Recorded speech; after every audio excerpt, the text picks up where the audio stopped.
Nah, Falco. Right, okay, so first of all, then we'll start. We're going from worst to best. Worst to best. And starting off, the cream de la creme of crap, we have the King of Koopas, Bowser. Very, very bad. Yeah. The reason he's here basically is he's just. I'll start with the negatives. Basically, is like he's just really slow both on ground and the air. His aerials come out really slow. He's also got a really predictable recovery too, which is really easy to just like, you know, it goes very little distance, so you can almost just grab ledge and roll up a lot of the time.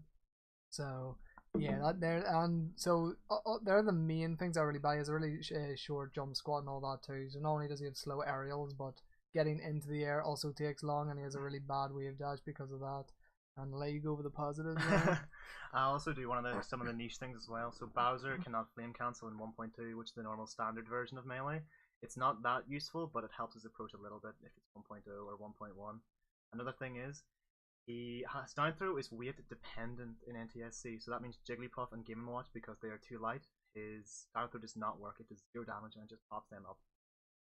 A few positives Bowser's got, so he is a heavyweight, which means he is combo food, but he will not die easily off the top. He's actually 1 unit heavier in PAL, which is a little bit better, but this is NTSC, so he dies, I think it's like 1 or 2% earlier. Yeah. So his fall speed helps him as well, because it gives him a pretty good shuffle if he can get into the air, because his jump squat is one of the longest in the game, being around 8 or 9 frames. He technically does have powerful moves, you'd just not be able to use comboed 90% of the time. Yeah, his neutral sucks. And his one good out of shield option is his up the outer shield, which everyone knows Bowser for. He's got that.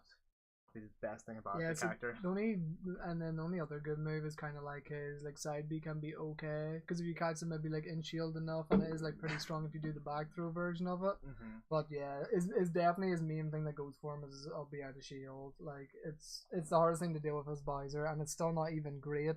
So the fact that that's his best option is why he's like the worst. Overall, it is bad. It's just good for Bowser compared to everything else. Yeah, compared to his kit. Okay, so next then, if I can find them. Sakurai's favorite. Fix of jigs. Okay, there we go. It is right, Sakurai's favorite. Made him after all. No, ultimately got the flipping special treatment being the main character. But yeah, no, he's also just like really. He has loads of jumps to use, but like although he's got loads of jumps like Puff does, like the aerial drift is just extremely slow. His moves don't have the same range as well. Like back air is a decent move, but not having that same aerial drift utilizes like a bear is just it makes it pretty weak in all honesty. Like it's kind of like if you give Puff the aerial speed of Kirby, that back air would not be to the same level at all. Not even the disjount would save that. Exactly. And yeah, I'm trying what other negatives. Yeah, well, the floaty thing can be okay. It's both bad because you die early off the top, but then you don't get comboed as hard, so it's like a balance of two. And he also has another bad wave dash, though. And matchups are not great, even for the low tiers. He has 2 winning matchups. I think one of them is Yoshi, but that's debatable. No, actually, it's Roy and Bowser, that's it there. Roy and Bowser. Yeah, those are considered even just because the killing power of the other 2 characters and Kirby's lightness. Yeah. So, to make over the strengths, yeah, Kirby's handful of strengths. Yeah. So, Kirby can be considered a pseudo Puff in some ways. He technically does have all the jumps. He's a terrible airspeed, but he can use that to his advantage. He has the fensive pain, not to be confused with the wall of pain that Jigglypuff has. That's true, yeah. His ground speed is average. It's actually marginally faster in PAL by 0.1 units. He also has Kirby sides with his neutral B, not his throws, because his throws are considered command grabs, so you can mash out of them. That's true, yeah. They're somewhat useful at high percent, but at that percent, you should kill it with anything. Even dash attack would probably kill. He's actually got quite a big shield, and he's got a small hurt box, which makes him somewhat hard to hit, and he can try to defend. He just doesn't have many good outer shield options that can benefit from that. And his tilts are considered quite good as well. His up air actually as a killing move. That's true. If you had like the right part of the up air, it's actually really strong sounding like horizontally as well. And that is pretty much all Kirby has going. Yeah. You say the only thing is you can get some good abilities as opposed to neutral bay. I suppose if you have Falco in teams, you can short up double laser. Yeah. So that's his only thing, but he will lose that after a few good hits. And good luck in singles trying to eat a Falco. That's all I'm saying. Yeah. Okay. So I'll whip this way. Yes. Yeah. There next to Nana. Sona. Because actually has them on this. Oh, actually, individual ones. Right, okay, so yeah, Ness, so I'll go over the weaknesses then. It's basically very, very bad recovery. Both in like it takes so long to have to like actually use it, as well as how skilled you have to be accurate with like the trajectory you want to go to, say like sweet spot ledge and stuff, because it's obviously like use the electrode or whatever it is to like yeah, to loop around yourself and oh, it's bugs. oh, bugs. Yeah, but you know, bugs. Like when do you get to eat a falco? Like that's the problem here. No, but yeah, like Ness, like the recovery is the main thing. Like you can literally get him off at low percent, and honestly, you think he's just dead because he's so easy to like set up a game for. Like it's so bad, and then his double jumps also like really slow as well. So like sharking him and just like chasing him in the air is like really easy too. And yeah, he's like his moves. He has some okay moves with like a bit of range, like his dash attack and like fire and stuff, but overall he doesn't have many disjoints, and it's easy to like trade or just straight up beat his moves. I think he's got the second worst grab rate in the game, below Picchu, I think.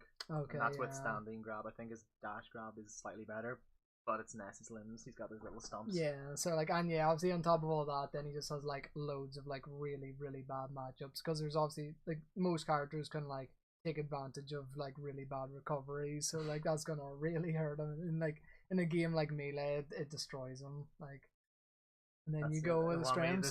This handful of strength. Okay, right. So Ness, his aerial game is quite good because he can double jump cancel. Okay, so it gives him a good shuffle in that. I say that in air quotes because he doesn't have a good shuffle. He's got a good double jump cancel aerial game. Got the best back throw in the game as well. That will kill really low percents, especially the closer you are to the ledge. You'll get kills at around 80% maybe on the likes of Battlefield. Yeah. Earlier on Yoshi's, later in likes of Dreamland. But it's a good range. So with the yo-yo glitch, that gives you the jackets, he can technically do some mind games if you can pull that off, because you're pretty much a walking hitbox with DK Thunder or his back air. Just setting that up is going to be the hard part, but if you do, you're guaranteed a pretty strong hit. Yeah. And if you have the 1.0 version of the game, which is the Japan exclusive, I think, you can technically charge your yo-yos over the ledge, so you can technically hold the edge slightly by just charging the yo-yo off. But is it so it's like a constant hitbox over yeah, the you'll ledge? just like dangle at the ledge where they would go to grab. Yeah. In NTSC 1.1 onwards, you will immediately release the smash attack if you try and charge. It's like up smash or down smash. Those will just automatically release. So okay, yeah. It's only useful in one version of the game, so good luck trying to get that version. Okay, yeah. Yeah, also, he's actually like fairly decent at comboing like fast fallers. Like you can do like say up throw, double jump, up air into regrab and stuff, and like you'll spaces. see Hungry Box do that a lot sometimes. Yeah, if he ever picks Ness so he actually, Fox. To be fair, like a lot of characters like can combo spaces, but like it's just the neutron stuff and like the recovery that would still make it a atrocious matchup. So, but it is one benefit of him, but it's not like the best still. So yeah, then next we have Picchu then. So gonna be a tier up here. Yeah, I think I would put him here, because like he has. I'll go with the strengths in this time for him, since I'm a fanboy of him ultimate. Sadly not as good. So okay, he is nowhere near as good as ultimate, but I'm gonna do benefits. So yeah, he's really fast. Like he's got a really good like dash speed, and some of his aerials like Nair come out really quick. So he actually does have like decent aerial game to like contest with some other like especially low tiers. He can contest them really well with his aerial game. He also has an amazing recovery. Like his up B, like you can angle it 2 times, goes really far, sweet spot, all that. It's really good. Like literally just from doing Ness, the difference from Ness and Picchu is like night and day in recoveries. So yeah, he's definitely has that on board, and then he has like tech chases and stuff on spaces with like down throw. So if you have good reactions, you actually can like and you've chain grabs of up throw as well on say like FD if they don't go to a platform. So he definitely has some stuff, which is why I believe he's like in E and not F tier. Then Ryan with the negatives. I'm gonna be a negative Nancy for this. So Picchu is the lightest character in the game by a couple of units, so you are going to kill it so easily. I'm talking 50-ish% with a Fox up smash could probably kill. Yeah, an NTSC, yeah. Yeah, and his recovery is good, but you know, if it's really far off the I sideline. must see that as well. Just seeing you there in the chat. If you're very far to the left or right blast zones, it's quite predictable because you just hold ledge and then react to what it does. And the biggest flaw, which has carried over from the actual Pokemon games, is it takes a lot of recoil damage for most of its aerials. Yeah, Down like air, any electrical attacks and it's neutral, jolt, it's projectile. yeah, all that stuff. Yeah, so with the recoil, you're probably going to be putting yourself into kill percent after doing 10 to 15 minutes. You even take damage from quick attack, don't you? Yeah, if you take like yeah. 1% or so per jolt you do. Yeah. It's not that good, so you're going to get killed very easily. Plus, Pichu's size and weight class actually acts as a disadvantage because it makes it chain grabbable by quite a few people. That's true. And up for up air is like so easy to do on Picchu versus Fox, and it kills you at like 40% on Yoshi's or some crap. Yeah, like. So its size is good, but it's also bad. Yeah, I can say that. That's Picchu is considered. People would consider Picchu probably bottom tier as well, but we're putting it one tier higher just because it has a couple of good things. Yeah, I just think the neutral is strong enough compared to these other characters, and the recovery. Although it dies really early, I think the recovery still helps because, like, for example, there's characters who can get like arthritis of like having trouble killing. So whereas you just hit Ness once off stage and you'll have no trouble killing. You could probably swap Ness and Picchu around just on the recovery alone, really. Yeah, I think honestly that's if Ness had like the same kind of recovery, they'd be very like on board with each other. Ness would actually maybe like one spot better, but the recovery separates them. So okay, that's you it. Want to take the positives to Roy, or I will go with the positives for Butterknife. The pool noodle. Yeah. Okay, so he actually has like, since he's a fast faller, he actually has like good shuffle speed. Like you can actually like shuffle nair, shuffle fairs like really well. So yeah, his neutral game is actually pretty decent for how like low of a character he is, because he also does a disjoint. It's just the sad thing of it doesn't sweet spot, but it's still decent. He actually has a really good, it's similar to Morph's initial grab, it's just the follow-ups you get are nowhere near as strong. So his grab range and like how active it is and all that is really good. So landing grabs isn't too hard as Roy. It's just not the same benefit, but you can still like off-throw chain grab spaces and all that good stuff. So yeah, I and like down tilt pops up instead, so like you can actually do like off-throw down tilt re-grabs, all this stuff. So he actually does have a like combo game. It's not, doesn't work on all characters, but it's definitely pretty decent, and I think he's like got a decent neutral as well. Alright, and I'll do the negatives for Roy. So Roy's KO potential is abysmal. It is actually so bad. He has the most powerful meteor in the game, I'm pretty certain, with his down air, but it's a meteor, so you're going to up B about 3 frames later. If he had the same sort of spike, his kill power would be slightly better, but it's just ridiculously hard to land because you have to hit sort of the armpit slash hilt of his sword. Yeah, it's like they have to be like almost slightly above you, isn't it? Yeah. It's the same with like young links as well. You have to sort of hit where his cap is. Yeah. And we're onto the pool noodle of a sword. So Marth's properties are the same as Roy's, but they're inverted. It just works a lot better for Marth because hitting the hilt is quite hard because sometimes you will hit the outer portions of the sword instead of the inner portions. So landing his sweet spots are quite hard. The sides maybe forward smash, but then you've sort of dipped the inside you a bit. The attacks are actually really slow. They're a bit slower than Marth's, which is why Roy can't do the up tilt combos, because it is like 5 or 6 frames slower, so you'll not actually get it.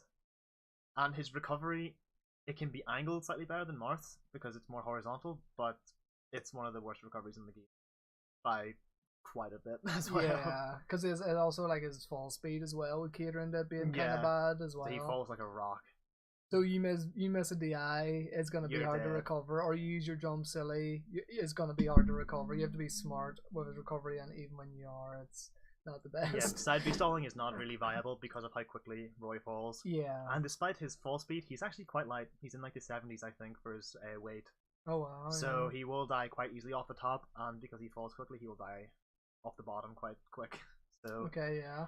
Roy's got a couple of good things with his hilt hitboxes. He's good in casual play, but that's all he's got going for him. Unless you're going against a Jigglypuff that doesn't know how to DI and you get the reverse up B at 0. Kills it like 0. Yeah, that's probably it. Yeah, like forward smash decent to kill him, but it's not like you're gonna land like a hilt forward smash very often. The setup is ridiculous and the payoff's not amazing. Yeah, so there we go. That's Roy then. Next we are on to Mewtwo. Which, yeah, I think he's still in this tier. So, which one do you want to do this time? I'll do the Positives from Mewtwo. Right, you can go first then, and I'll do the Alright, weaknesses. so Mewtwo's positive, starting off with a few good things. He has a great recovery. It's intangible and it goes ridiculously far, and it's quite quick, so it's hard to punish. You can punish him if he lands on stage sometimes, but he can try and get usually far enough away before you can do that, unless you're a fast character. He's got quite a good chain grabbing ability. We've all seen Leffen chain grab a Fox or Falco on FD with it. Because of his extended hitboxes on his tail, he actually has a good decent mix-ups that he can do with it. It's also going to be a negative, as you'll see in a few minutes. And his up throw is actually quite a good kill throw. I think it is actually one of the best kills. That's maybe second best or first best up throw to kill in the game. Yeah, I would say it's at least second to third best, most likely, because there isn't many up throws that I know Marths will kill, but I think Mewtwo's would kill way earlier. Yeah, so Mewtwo might actually have the best up throw. I think is it Roy's that kills earlier than Marths? Really, for his up I throw? think so. I'm not 100% sure, but I think so. So there we go. Roy has that going for him as well. But yeah, that's probably some of Mewtwo's best positives, I think. Yeah. And his projectile is actually not too bad if you can get it charged. Yeah. So yeah, because you can actually use it for like recovery a bit with the recoil as well. Yeah, you can do a neutral B turnaround and launch yourself close to the stage ever so slightly. Yeah. Okay, so for his weaknesses, he's like extremely light. Not like so, and a lot of combos still work on him because he has that really big like hurt box. Like his tail is actually a hurt box. So you can do up throw up air is really easy on him. Getting an up smash on a tech roll is really easy because you can almost be like in front of him, or like he'll be behind you and the up smash will still hit.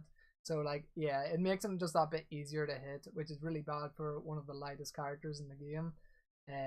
He has trouble killing honestly a lot of characters because he's just really weak.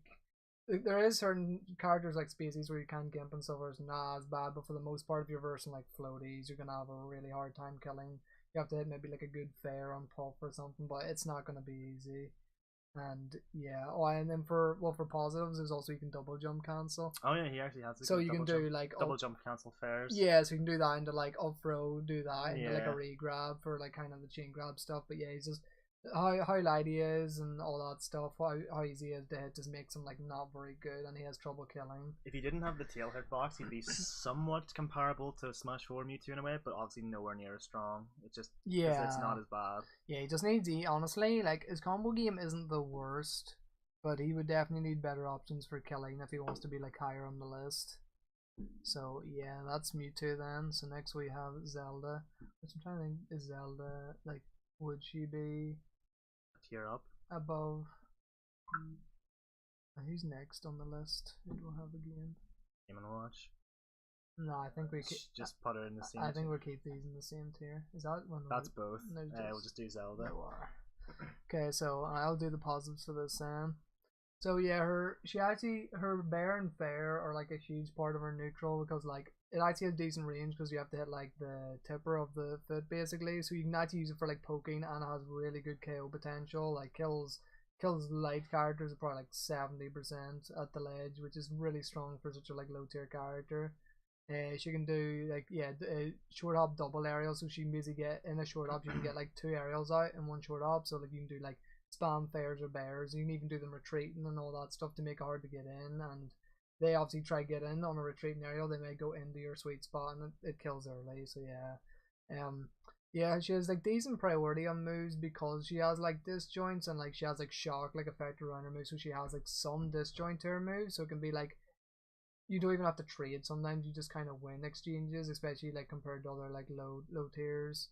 And yeah, I'm reading here in 1.0 you're able to SDI up smash. You can't SDI, or you can, sorry. So you can SDI it out not in 1.0, so like at least in 1.0 it is like you actually get the up smash, whereas like they can just SDI to the side. You don't get the strong hit and it's like really bad. That actually works for Picchu as well, because Picchu actually has some moves that are stronger than Pikachu. Yeah. But because of how SDI works outside of 1.0, you're never really going to land that final hit on like forward smash. They're always out of the range by the time the last hit connects, and then at the end she actually does have a really fast and like pretty decent hitbox on her down smash, and that's use it for like edge guarding and stuff if they like say don't perfect sweet spot. Then I'll get ran with the weaknesses. So Zelda has awful ground speed and awful aerial speed. Her double jump is actually worse than her air dodge. That's kind of how bad she is. Yeah, so you're better off air dodging to try and like land on stage than double jumping. She's got the shortest wave dash in the game. With Peach, I think they're ever so slightly different because of how good her traction is on the ground. Oh yeah. She's floaty, which means she will die quickly off the top. It does give her the double aerial ability, but you know, it's like a double-edged sword. You will do double aerials, but you'll die quite a lot lower than other characters. Her recovery, it's got good range, but it's quite predictable. You can kind of tell where she's gonna usually end up. Worse sort of the same with Sheiks. If you have a name tag on as well, it's worse because you'll see the tag before you see her. So it does, yeah, basically like telegraphs where you're going before it's like I'm you're going to recover right here. Please hit me when I come out of this. So, but all joking aside, Zelda's quite close to being a good character. Yeah, it's like one button press and she could be amazing. Honestly, yeah, like Fair, like alone with just Fair and Bear, she can actually do like a lot of work. So yeah, she's definitely like, she definitely could be up, but she just has those odd little weaknesses, like her recovery. Like her recovery is also like really laggy if you land on stage, if you're not like even. And you can angle it so late. So if you go straight up, it'll be so long before you can say go right or left. Yeah. You have to fall for a decent bit first before you can actually drift. So that's really bad. So yeah, that's why she definitely is better than these characters, but she still has too much weakness to be like say D tier. But she's like close enough. And then next we have the boy Game and Watch. Our G and W. Oh, we don't have notes from them apparently. Oops. Oh well, it's all good, right? So it's quite easy to do. Do you want to do his positives? I'll do his positives. So he actually has like really good hitboxes on like his aerials. Like Fair especially is like an amazing tool to poke with. For people of culture, it seems we are. We are. What's up? What YT gang is it? Like the YouTube gang. Yeah, the YouTube gang. What is up? Yeah, so his aerials are good. He can poke really well with Fair, and Fair actually kills decently early too. And he actually has I think is a decently fast jump squat for how low tier he is. Like he gets into the air like decently quick. He has decent tilts as well. F tilt reaches really far and has like a lingering hitbox. Down tilts is quite really quick, yeah, really fast. And actually can cover ledge if you're right at the ledge as well. So they have to get like, or say a species would have to get like a super low side B to avoid it, and it like sends horizontally out, so it can be good for edge guarding. His nerf covers his whole body as well. It's a hitbox from the top of the parachute to his feet. It's so it's him a as huge well. Hitbox. It's probably one of the best killing moves he's got if you can set up into it. And his recovery is actually like pretty decent. You don't get loads of horizontal from it, but say if you have your jump on top of like the height you get from up B, it's like actually a pretty decent recovery as well. And I think that's his main benefits. And the negatives. Oh god, this character has quite a few negatives built into him that makes him awful. So Chris mentioned his aerials are quite good.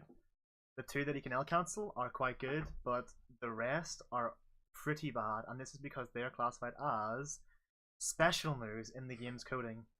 So his parachute, his Toot Toot, and Franklin the Turtle all have to do the normal amount of N lag, which is quite bad because the turtle would be very good at shield pressure. It did, because it does a lot of shield damage. If you could like fast fall out, cancel if you could shuffle that, he'd have pretty damn good shield pressure actually. And his shield, speaking of shield pressure, is the worst in the game. His full hard press shield does not cover his full body, so you will get poked by pretty much any move on a full healthy shield. The only way to defend moves is to light shield, and even then you're getting about 2 moves and you're gonna get poked anyway. And the 2D character weighs as much as paper. You will die ridiculously early as a Game & Watch. You know, if you up smash him at like 30%, he's doing the screams, like, or the pings of the game like, or something. Yeah, he's doing that at 30 or 40% with the Fox up smash. Yeah, and like he still kind of gets comboed kind of hard for how light he is as well. Yeah, you can do quite easy like up throw. Up throw up airs and stuff, and like you can actually pillar combo him really easily with Falco and stuff. Surprisingly, yeah, it's because of his fall speed. His fall speed's quite average, so it means he will be caught in those combos very early. So he's like combo food for such a light character. He's not a good mix. I think he gets chain grabbed quite bad as well, actually, especially in NTSC. I think she can chain grab him. Oh yeah, I think she can. Yeah. So yeah, it's just that. Definitely has some tools with some aerials, but plus as well, one of his best kill moves is the RNG move, the hammer. Oh yeah. So that's a good and a bad. If it was always 9s, it'd be broken tier good. Oh yeah, because you just like chain grab it or whatever, just like up throw or whatever. It's the fact it's got so much variance, and if you were able to tell if it went up like incrementally, you could probably do some decent setups with it, like into the ice or the fire. Yeah. But, you know, you have a chance of damaging yourself as well, which is another negative. He's one of the 3 characters that can damage himself, and I think one of them is Kirby's volley ability. Yeah. Or his Picchu ability as well, technically. Okay, so that's Game and Watch. Yeah, just he's close to D tier, but like it's actually like almost developer things that It like is. stop Some him of the stuff from. is just hard coded into the game that holds him back, which is his shield, his aerials. If he had those, he low, very bottom of C tier, high D. Yeah, Would you put him? either the top of D or like low C Yeah. would be debatable if they fix those things, but it's those like just those things that just stop him from being like D tier at least. He's the joke character of the game, so it makes sense that he would be quite bad. Nintendo just laughing at him. Okay.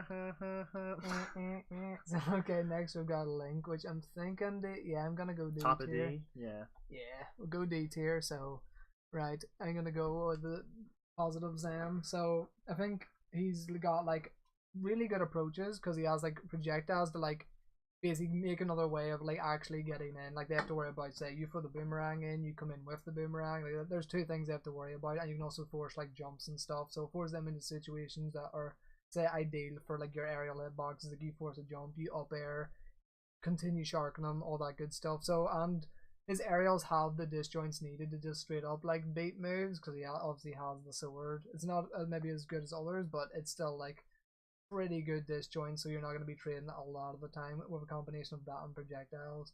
Yeah, you can like just stand and actually like use your shield to just like beat projectiles. So like, there's times like a Samus charge shot, for example, exactly, is probably the best one. So like a Samus might charge shot, and you can literally, even if you're dashing, you can just crouch stop your dash, and you'll just reflect the charge shot. So you don't even have to like waste your like actual shield or like try to shield on time. You can just wait and it'll shield it for you.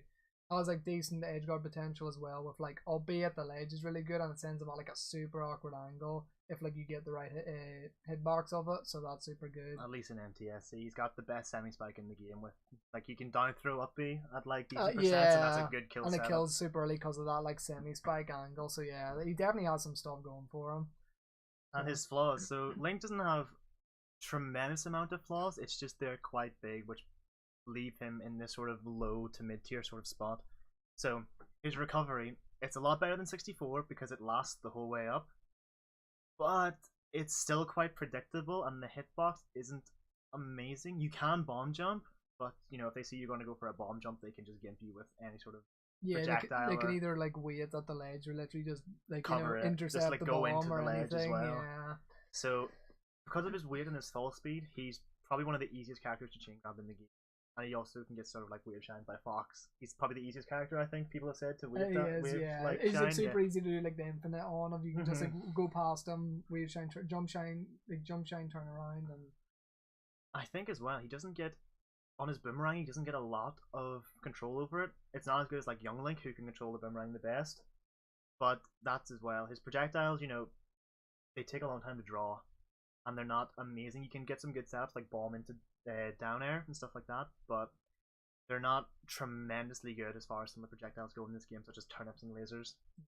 The Link is actually close to being a very good character. It's just his chain grabbing potential in NTSC and his what's his you forgot to mention he's his hookshot recovery. He's the hookshot boomerang glitch as well in like 1.2, but that only works in NTSC. In PAL that doesn't exist. Yeah, so he actually does have like the hookshot recovery where it's like decent, where like if you're like really far horizontally, you can just like air dodge, and like it's actually super long. His like tether, so that's a really good way to mix up your recovery. Because if he didn't have that, his recovery even with that is not great, but it does definitely add another layer to like how you edge guard him. And another thing as well in NTSC, if you catch the boomerang in the hookshot, you can get launched really up, or you can just stay at the same point and break the hookshot. You don't have to always do the jump, which sort of helps a mix up potentially as well. Like timings and like how low and how you go. So that's it. Link doesn't have too many flaws. It's just those flaws are considerable compared to the rest of the cast above him. Yeah. Okay, so next then is our DK dongs. Expand dong. Expand those dongs. Right, you go positives, I'll go negatives. Then okay, so Donkey Kong is one of the heaviest characters in the game, so he's hard to KO off the top. He's got a decent falling speed, so he can do some shuffle aerials quite well. His back air, you've seen as well, is quite dumb with how quickly he can do it and how he can hold. It's got a decent disjoint, I think, as well. I think it does, yeah, good range on it. His air speed is considerably high as well, so he can recover quite good horizontally, and he can, do aerial chases quite well. He's also got the cargo throw, which you can use to throw people under a battlefield, for example. You can hit walls and kill people, or you can chain grab with it as well. It helps him also set up for throw combos, so you don't land on stuff like the platforms. And his attacks are relatively fast as well. I think his slowest one would be what is like down air and his forward air, his two sort of meteorish moves. Yeah, it's like to get the sweet spots. I know at his least. forward air is like really slow. Yeah, because there's such a like reel on startup for it that get to actually come out. It does have a good hitbox though, and it can send it to a variety of angles. But if you want that sweet spot, it's probably one of the worst to go for. Yeah, it's like Mario's forward air. Yeah. So that's DK's positives. Okay, so negatives then, he's obviously he'd be known as like a heavy, so he's got like huge hitbox. So like it's kinda like Mewtwo, but this guy's actually big. It's not just his tail extending everything about his hitbox. He's just so he like tech chasing them, like covering landings, all that stuff will be just easier due to it being easier to hit him with things. He also has a pretty like predictable recovery. It's like decent horizontally, but it goes nowhere height wise, and there's so many moves that'll just beat it, and you can just grab ledge roll up on most of the recoveries if you can't make it to stage. And if it I'll talk about this. Is neutral B? If you're charging the DK punch and you get hit by anything that has a hitbox, so not something like Fox's lasers, you lose the charge. In PAL it's fixed, so you will hold this amount of charge, but in NTSC 1.2 or lower, it completely resets. Yeah, you'll have to go charge the punch again. And another thing, sort of getting on like a Mewtwo tail hitbox-esque thing, is DK's tie is a hitbox as well, so it'll float in the wind and it will get hit. It makes sense. It's a consistency thing. It's so if you shoot a projectile, it doesn't go through his legs because he's in like an all fours hunched over position. So it's there for consistency, but because of how it's not a static hitbox, you will also out of up B. Wait, so you lose the punch if you do an up B, or if you get hit out of up B. Oh, is it actually? Yeah. Oh wow, I actually didn't see that in the notes for that. All I heard was don't know if that's what you said. When you're charging the neutral B and get hit at all, I said that you will lose the charge. Yeah, so if you're like mid actually using the charging the punch itself, and you get hit by something. If you get hit out of your up B, you lose charge. That is dumb. Yeah, that's also. Oh wow, I've never seen that in the change logs. God damn. But yeah, so DK's tie, if it was a static hitbox, sort of next to his chest, it'd be better. But because the tie can like technically float, if it like in Wispy, I think if it ever gets hit up, you can hit above DK because of the tie. I didn't actually know that at all. It's ridiculous, but yeah. Okay, and then so DK could be considered good. The characters in D tier are like very close to being considered good or mainly viable. Yeah, the way I see D tiers is like they actually have more of like a game plan they can go with. Like DK has a super good back air for neutral, for example, that's really spammable. And then Link has like decent aerials and just a really good projectile game too. And the spike, the semi-spike in NTSC. Yeah, so like they just have more going for them than say like E and F. So F is like they've got little to no good things. E is they've got a couple of they've good got things, like but one more or two negatives. tools, in D tier, it's like this character is quite close, but they have one or two things just holding them back. Yeah. Okay, so then next we have the younger version of our man, Link. Young Link. Okay, so we've all seen Young Link with Armada against H-Box. He's quite good against floaties because of how he can wall with his projectiles. He's got good combo potential with them. His fire arrows can double hit, I think, as well, because the flame of it has a hitbox. Yeah. His bombs have 2 hitboxes, so you can almost do like a mini juggle or hold back a little bit with them.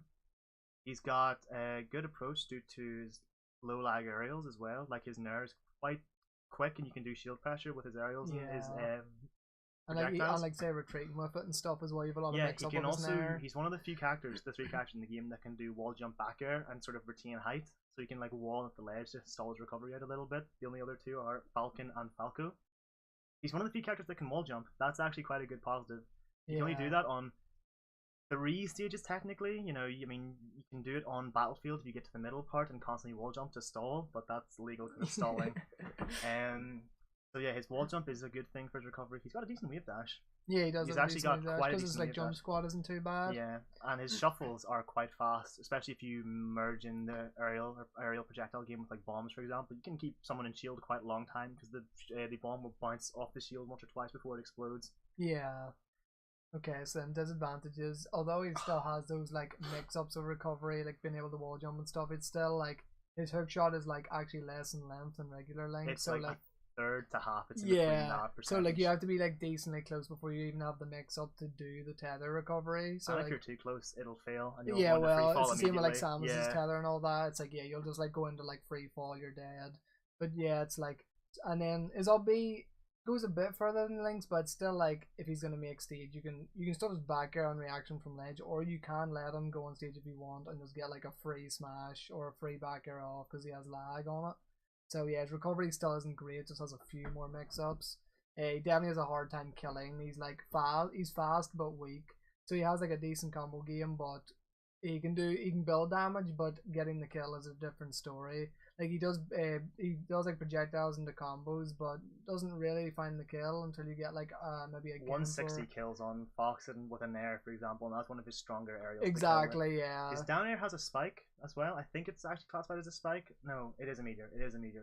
But it's hard to hit. It's the hilt / the hitbox. Yeah, it's super hard to hit. And they can also meteor it, so it won't guarantee the kill. Could edge guard maybe, but yeah, he's just they really, his big weakness is they need to like, his knockback on like all of his moves is just so mediocre, so he has really hard time killing. And yeah, say for the likes of Sheik and stuff, he can be chain grabbed like really badly. So his best kill move is his down smash, I think, and that's quite slow for a kill move. Yeah, so for Sheik especially, it's like you chain grab to the ledge, for example, get a fair, and then his recovery isn't the best, so you can probably like knee it or just fair. You know, it's not the best. So he definitely has some really disadvantaged matchups as well. So then next, I think we're gonna go up to C tier. So bottom of C tier, we have the main man of Nintendo, Super Mario. So Mario's positives. Mario's got a good back throw. It can kill decently. It's easier to DI than likes of Ness's, and it's a lot weaker than Ness's, but it's still considerably good for putting in a disadvantaged position off the stage. He has amazing gimping potential with his fireball and his cape. Quite good. You know, you've seen a lot of Spaceys or even Marth can get killed if he doesn't go low enough. Yeah, off the cape. Perfect sweet spot. He's got an okay recovery with his cape, his tornado, and he can wall jump out of his up B. It's like a 1 or 2 frame window, but if you're hugging the wall as he turns, you can wall jump up B again. So he's the only character with a double recovery. He can chain grab as well with his up throw, and he can put in a good tech chase position, I think, with his down throw on slightly heavier characters. Yeah, it can be like a good mix up if they don't DI and then they fall. You can you can actually sometimes get a chain if their DI is that bad. With a mix, it'd be nice sometimes chain grab with down throw. Oh, down throw. And so his edge guarding game is good. He's got an okay projectile because gravity does affect it, so you can use it to go low. You can use it to bounce off the stage a bit. And it does 2 or 3 bounces. It's got a weird property in 1.1 or 1.2 where if it's on a slope, the speed of it, the momentum will go up or down depending on where you are. So if you want to shoot down a ledge, it'll go faster. If you go up, it'll go slower. That's fixed in PAL, but it's such a niche thing that it'll probably hard to be used unless it's Yoshi's. Yeah. So that's his positives. Okay, so the negatives, like it's like as Ryan said, he does have mix up on his recoveries, but like for example, his tornado is like there's so much setup to actually getting the height from that tornado. So it's so easy for like a character to just go out and hit him, and once he's hit out of that, he actually doesn't get like any height out of his tornado anymore. So therefore, it's just like, well, he's probably dead if he tries a tornado. Like he basically should always tornado like when he's super far out and the opponent can't like react to edge guard him. That makes his recovery like pretty bad, and his up B doesn't go very far either. So he definitely has a hard time when you hit him really far out. He doesn't really have any kill setups. He has moves that do kill, like his smashes are decent, but actually like sweet spotting it, like forward smashes. Exactly, yeah. Like you can use wave dash to like micro space to get into like the tipper flame range, but it's not easy, and there's no way to like truly set it up unless maybe you get like them trying to recover back, and then there's end lag on their recovery, and then you do it, but there's no like grab into it or whatever, so it makes it kind of hard to kill. And a lot of his moves do have low knockback that are like his less committal moves, like his aerials like in air and stuff. They will take very long before they'll kill. He makes them good to combo, but you're gonna be comboing to exactly 200%. You can get like up air, nair maybe, but it's like the finisher does not send them very far, so it's still gonna take a while to kill, although you might get some percent. Just to know he's lighter in PAL. By 1 unit, he's one of the only characters that got made lighter in PAL compared to being heavier. He's 74 in NTSC and 73 in PAL. His aerial velocity got decreased from 0.86 to 0.83 as well, so he's a harder time doing those aerial combos like up air into the. Oh, because he moves like slower in the air. I think Marth got slightly slower in PAL as well, but that's in the notes later on.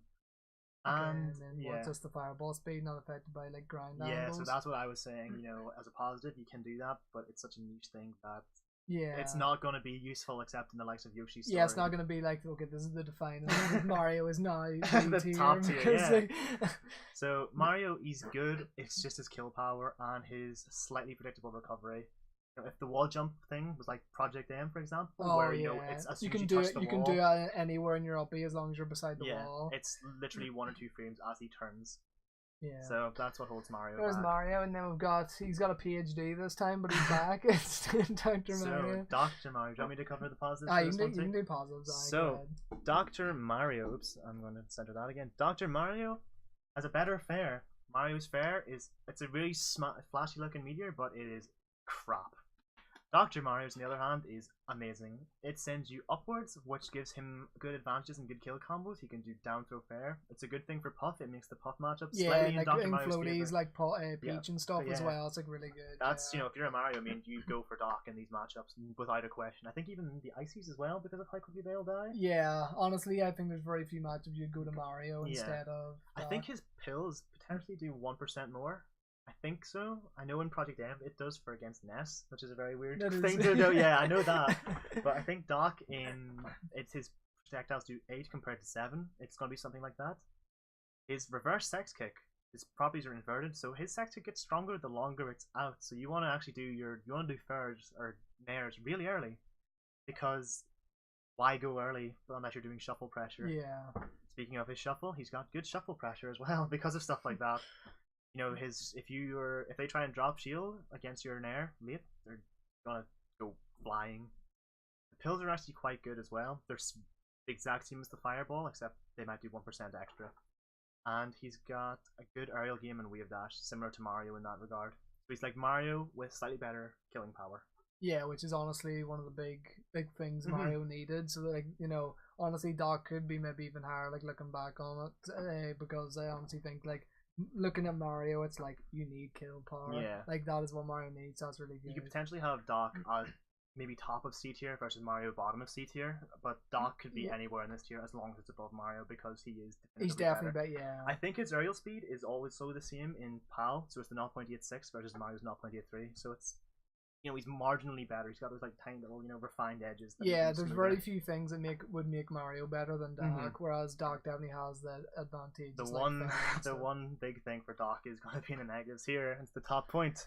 Abysmal recovery. Oh yes. So yeah, it's basically like it's very like it's actually like what worse than Mario's. Does he get any height off his cape? He no, doesn't get the height off his cape. No, that's a big thing. He's got that little bit of less stalling potential in the air. Yeah, so like basically it's very similar to Mario's, but kind of just worse. Which Mario already didn't have a recovery that like you should take away from. So his recovery makes him super easy to gimp. Not much mix up. Yeah, he loses the wall jump as well. That's another change between Doc and Mario. So Doc can't do the wall jump glitch because he can't wall jump to begin with. So yeah, then there's like lack of range, for example, his forward smash, where it is technically like stronger, but it has less range. It has much less range. Like trying to get the spacing for your forward smash to actually hit for Doc is super hard. So normally, like if people want to use PhD in kill power, says Bugs. Well, it worked out for him then. It did. He went for the right PhD. But yeah, no, it's just a lot of people who want to really utilize forward smash. Like Mango is really good at utilizing forward smash, so he goes with like Scorpion Master goes with the Mario a lot, and actually he actually gets a lot of his kills off forward smash, whereas you couldn't do it the same with Doc. So that is one of the big benefits Mario has over Doc. And then he's just bad disjoints. All his moves are like very close to him, so easy to just beat his moves or just to trade with him. And yeah, that's why Doc is here, pretty much. So we've got the Ganondorf. Ganondorf, just to start off, he's combo food, he's gimp, slow, but he'll kill you at like 20% if you're stupid. So he's got the strongest meteor smash in the game in his down air. He's also got the wizard's foot, which gives him a spike. I just realized I have to like. Oh, you have to. I've done it the wrong way around. Oh, so it's going. So Picchu's last here, and then it's. Was it that? Yeah, I think so. Yeah. It was. Yeah. And then you just swap these ones. Yeah, okay. So you just need to put them inwards more. Come on, cooperate, Ganon. Alright, so back where we were. So yeah, he's got good edge guarding actually. His up air is like a semi-spike. Does he have the semi-spike with his upper? Doesn't He does, yeah. Yeah, so he's got the semi-spike with that. He's got a spike in his wizard's foot if it's aerial. If it's the aerial version, he's got a ridiculously strong meteor, which actually has a lot more hit stun because of the electric effect that doubles it in this game. His jab is dumb as hell. If you're messing up pressure, he will just jab you. Yeah. And he can do jab at low percents as well, so it combos into itself. He's got great aerial moves. His fair and bear are ridiculous killing power. In PAL, it's nerfed. His forward air is nerfed, so back air is actually a lot better. And his throw game is quite average. He can chain grab certain characters. I know in the Ganon Ditto, he can chain grab himself to death. Yeah, he gets you to like 80 and then gets like a down throw bear. Yeah, he can do down throw, I think down smash as well, like low percents. Or if you DI out and don't tech, you'll get wizard's footed as well. Yeah. His recovery gets a slight benefit. His recovery is terrible, but if you do jump aerial wizard's foot, you can jump again. So you can do jump down B if you're really high up to get that bit of horizontal reach. But that's all Ganon's got going for him. Yeah, so like his disadvantages is like, yeah, he does have that recovery of down B, he gets the extra jump back, but you can basically just predict he's gonna like Wizard's Foot and either just cut it off right at the source when he's about to do it, or Wizard's Foot has the same, trajectory, he goes the same distance every time. So a lot of time what I do is I wait till he's at the very end of it and he's still in end lag and I get like a shine with Fox and he's just dead after that. It doesn't matter if he has a jump, his up B is so predictable, you can either like rinse repeat back airs or get like a shine or whatever. It makes it really easy to edge guard. So yeah, not good overall, a big weakness. Terrible movement, he's just really slow. His moves are decent, like they come out quick enough, but like his movement doesn't allow him to really utilize his kit as well as he could. Wave dash is the best movement option. You'll see a lot of Ganons do that, especially if they leave the wave dash late. You'll get a lot of extra range. Yeah, wave dash combined with like wave lands and stuff for platforms where like axes really help his kit because his dash is not good, and coming into his dash an awful dash dance because his dash is not good. So you don't really have the speed to utilize, like say dashing out of something's range and like getting a grab on top of his grab being such low range. It's so hard to like say whiff punish with a dash grab on a dash dance. He also gets chain grabbed by a lot of the cats because he's got a really big hitbox and due to his weight as well. So Sheik will have like the time of her life when she gets a down throw on him. He has no projectiles, and being slow and having no projectiles against other projectile characters, he's gonna find it hard to like get in. Actually utilize the strong moves. Yeah, so, Falco, Samus, Lynx, really bad exactly. matchups. Falco's laser, like actually can just almost that one move. I think it's like a 90-10 or 80-20 because of that alone. The only thing is Ganon can kill Falco early. You really have to be like utilizing power shielding and like say platforms to like maneuver around the lasers. Oh, as known that I've noticed in the notes, I've just listed all of like the fair and dare are nerfed in terms of knockback. But his nair is actually like 3 frames slower for each kick, I think. Oh, really? So in PAL, yeah. In PAL? So it's potentially better because it lasts later in the move. But it's not like one is slower, so the combo's better. It's just they are slower itself. So the timing, it's a bit different. It's 3 frames, you'll barely notice it. But yeah, it's there. So Ganon is better than Doc and Mario solely because he's got that raw killing power. He will kill you at 20 or 30 while the other two struggle. Yeah, he has killing power and like decent range on his aerials. He just lacks like the speed and stuff to go higher and his recovery. An example on how his dash dance is shit, to be blunt, it's like pivoting. It's just constantly pivoting with Ganon. That's compared to his clone Falcon, which is like you can go half the stage on your dash dance before you turn around. Yeah. Okay, so then that's Ganon. So now we move on to Luigi, which I'm trying to think, is Luigi B tier or not? I think he's gonna be the last one that I don't put. I think he's gonna be the top of C tier. So here's who's right next? Oh, the Ice Climbers. So I'll go through the advantages then in this one. So okay, yeah, Nair is great. So if you're getting comboed, basically I think his Nair is like frame free or something like that. So you can just spam the A button, and if they overextend their combo, you're gonna Nair out of it, and you're out there like. You can actually shark them because now they are above you, and it can actually also kill at like decent percent, especially if you're like higher on screen when they chase you. You can nair ladder with that. You can do like weak nair into strong nair and kill. And do like nair into grab and stuff as well. It can be really strong. And then yeah, he's obviously his traction is like super low. Like he goes all over the place. Best wave dash in the game, goes extremely far, and also utilizes his kit really well because he has like a really good F tilt. Good down smash and a super good down smash for like chaining with combos and grabs and stuff. So you'll never really see Luigi dashing. He'll pretty much wave dash everywhere he needs to go because of how good it is. Only in the micro spacing sort of things will you see Luigi actually use his legs instead of just sliding across. Exactly, the ice. maybe odd little walk, maybe before he needs to like empty. Exactly. Yeah, you can short up triple aerial, so yeah, you can just do like say up air, or back airs. or back airs. He can do a mini wall of pain. He just doesn't have the jumps to do that. Yeah, he doesn't have as good aerial drift, for example, say like Puff, like what he needs for back airs. But it's still not bad being able to like throw out that many aerials, and his aerials are actually pretty. They come out pretty fast, and they actually are fairly strong for how fast they come out. He's like got voodoo dashing as well. He does. When you wave dash off a platform and fireball, you go like at a 45-degree angle. It's so good for going deep, especially if you've got 2 stocks, they've got 1. Go for it. Exactly. Yeah, like say if they're during like a stall, like Ness is doing, taking half the game to do your upbeat. Yeah, you've made a cup of tea, the electrode's still going around, like so you do that, and on top of that you get to keep your jump. So for recovering, say you can then like after the backer you can do like a missile jump then up B. So as long as you kill them, you're gonna make it back.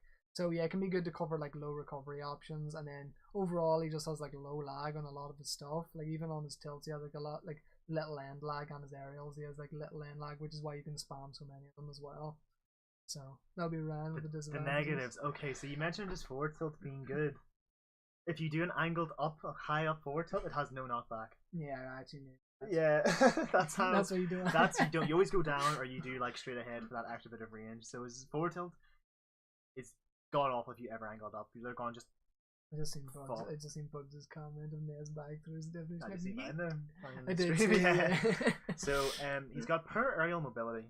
If you just jump with Luigi, he can't really drift. We said about how you can do sort of mini wall of pain. His aerial drift holds him back so much. His recovery is quite bad. It goes straight up.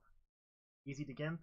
If you don't get the sweet spot of it, you're not going to do any damage. You can actually get hit by that and then jab. Yeah, you can like see, you can be at the legs and say CC and then get like a shine or whatever, or a down smash. So yeah, it's not that good. It can be made slightly better with his down B, but it works differently than it does with Mario's. You have to actually charge it on stage, and if you get interrupted, you lose it. And the ability to mash, Tasses will mash it perfectly, but you have to go close to maybe 10 clicks a second to actually get a good bit of height on that. Even like Voodoo and Abate, they'll even struggle sometimes to get the maximum height, and they're the top like Luigi means you'll sort of see. As well as that, his approach is not good. If you're against a projectile user, nah, you're not getting in. Unless you sort of really go for some mimics on platforms or something, you're not going to get in at all against people. His falling speed is slow. It makes his shuffling the worst in the game by quite a large amount. He can do stuff like nair on your shield twice, rising nair and falling nair, or triple bear, or like up air, like forward air mix-ups. It's quite easy to punish if you don't time it perfectly. Yeah, it leaves him pretty open with like cards with good out of shield options, especially. Like Fox and Falco, the species will shine. Marth will forward air because he can space forward air, or even up B if you're like Hyper Saiyan as well.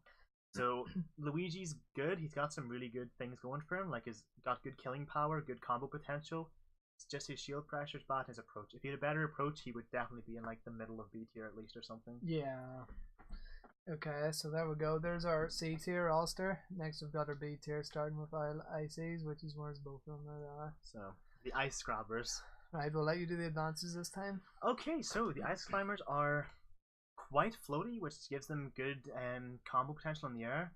Obviously, if you've got both of them, you're going to hit double aerials, so you can sort of cover your disadvantages quite well. They have ridiculous recovery. If you've got both of them, which is what the advantages are mainly going to focus on, you're going to go half. You'll go from any sort of blast zone, you will make it back. The side B is You'll sacrifice Nana, but you're going to get back with an up B, and and even mashing with side B, you can like actually bring Nana up with you as well. You'll get a good bit of height, with that, and it goes quite well. It's not as good as it is in Brawl, where you can literally recover from anywhere with it, but it's quite good. So they have the freeze glitch as well, which is patched in 1.2, and it's just an illegal sort of thing because you're frozen, you can't do anything, and it's worse than wobbling because you can at least mash out of wobbling, or if they can drop it with the freeze glitch, you're just stuck there until they decide to grab you again. They've handoffs, so there's actually, and there's actually tournaments which are actually like banning wobbling, some of them now, which is like interesting. So wobbling, fuck wobbling. Let's be honest, it's not a fun tech to go against. But some places, are starting to ban wobbling. Yeah, they can do handoffs, which are slightly harder, but they look a lot cooler as well, in my opinion. Dan's always a believer of Falco being in B tier. Nah, Falco's not B tier. I'm a strong believer that Falco is the best in PAL. Falco, potential to be best in PAL. In my opinion, Dan, Falco is like not, obviously you'll see soon anyway, but yeah, he's not S tier and he's not B tier. He's like the middle ground of like these characters. Like, but honestly, if you admit that there is the potential. Yeah, like if I had to choose, is he in S tier or is he in B tier? I'd be quicker to put him in S tier before I'd put him in B tier for sure. Like when you compare Ices, for example, to Falco, like he's so much better. So than Ices, we're going to tangent here a little bit more. Yeah. You can't see Falco going down, only up from where you pretty much, right yeah. Unless like new text discovered with some of like say like Peach, Sheik, Falcon, like unless Falcon has a chance because like he actually has stepped it up a lot recently by stuffing Falco's like better.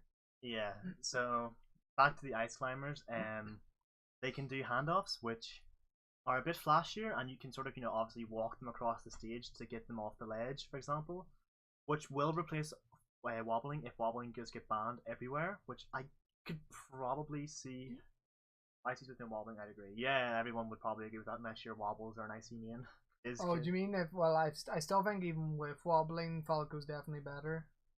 Falcon is better than Falco. I mean, that's your opinion. But it's quite wrong in mine. See, I can see an argument for it. I still think Falco's better at the moment, but I can see an argument for sure. I just think Falco has more tools overall, I think, than Falcon. Yeah, I just think like the tools Falcon has, if you can abuse them, like for example Wizzy abuses like on reaction, like he can do crazy stuff on reaction. I still think perfect Falco would be perfect. We'll do this discussion at the end. Actually, we'll do a discussion. Yeah. We'll go on with this, then we'll say, because Ryan's a big Falco enthusiast to say the least. Right. But I also like talking about Falco because I at least I know my character's top 3, so I only talk about him. So like. Right. So Fox best in the game. Next character. Okay. Right. Okay. So so onto the Ices. Ices have a lot of positives. It's quite surprising. They've probably got one of the longest advantages notes that I've written, actually, besides like Sheik and Mar. So they have great disjoints actually. Stuff like up tilt, for example, it has a good linger and it has ridiculous range. Obviously with both of them you can do some weird sort of desync stuff with that. It's so dumb some of the stuff Ice can do with their desyncs as well. Their wave dash is the second best in the game, just marginally smaller than Luigi's because of their traction.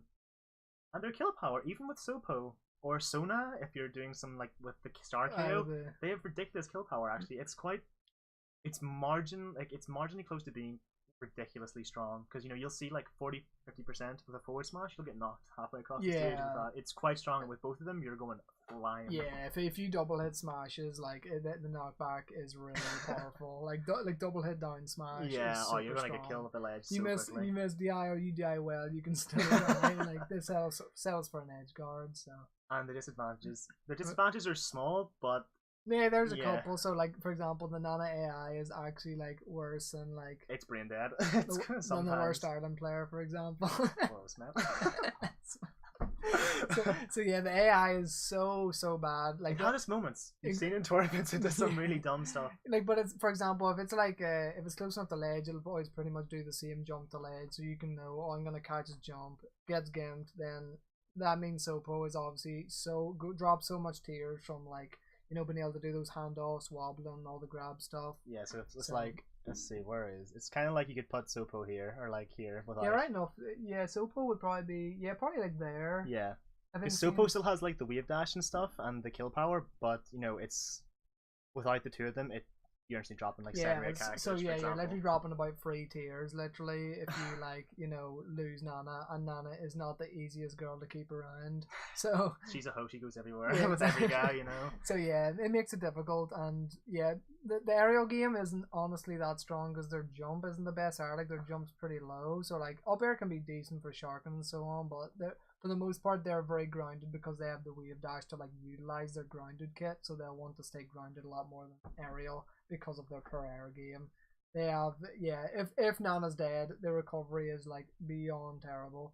Like it's so bad. You get a bit of height, which makes it better than say Yoshi's, but Yoshi's at least has a good hitbox with the egg coming out. Whereas this just a puff of smoke comes out, poof, and you're in the bottom. So the only thing you have is like side B is decent, but that's only if you like want horizontal, and it's still get like the tiny bit of height without Nana. Exactly, and it's still predictable. So like you can say repeat back era, or just wait for them to land up smash. So yeah, basically all their advantages around it basically comes from both of them being there, but they drop dramatically once you have Nana gone. They actually are like so bad if Nana's gone. So. So the interesting thing about Nana's AI gets slightly better the less stocks you have and the more damage you have, which is why you do see Nana doing those forward smashes to sort of hit the ledge. With desyncs as well, you can still do that. But the AI, you know, at 0-0 at the start of the game, it's level 1 or below, whereas by like last stock high percent, it's comparable to a level 9, I guess, because it can react like that to some things, which makes it slightly good, but it's just the fact that like if you're playing at like top level, you have like a top player like Popo playing and a top player of whatever character you're playing, whereas you have an AI, so you literally can't like you can't make it top tier because like it's not the person playing it. So you have to rely on the AI, which is obviously going to be way weaker than plus like, distraction say, makes player.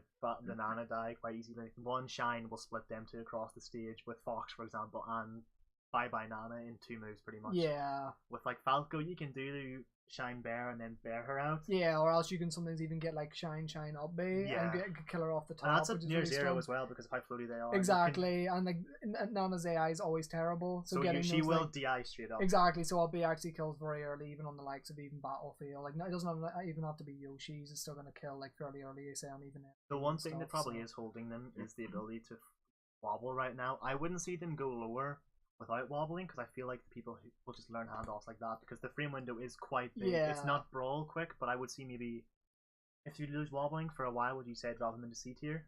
Just about like the very top of C tier?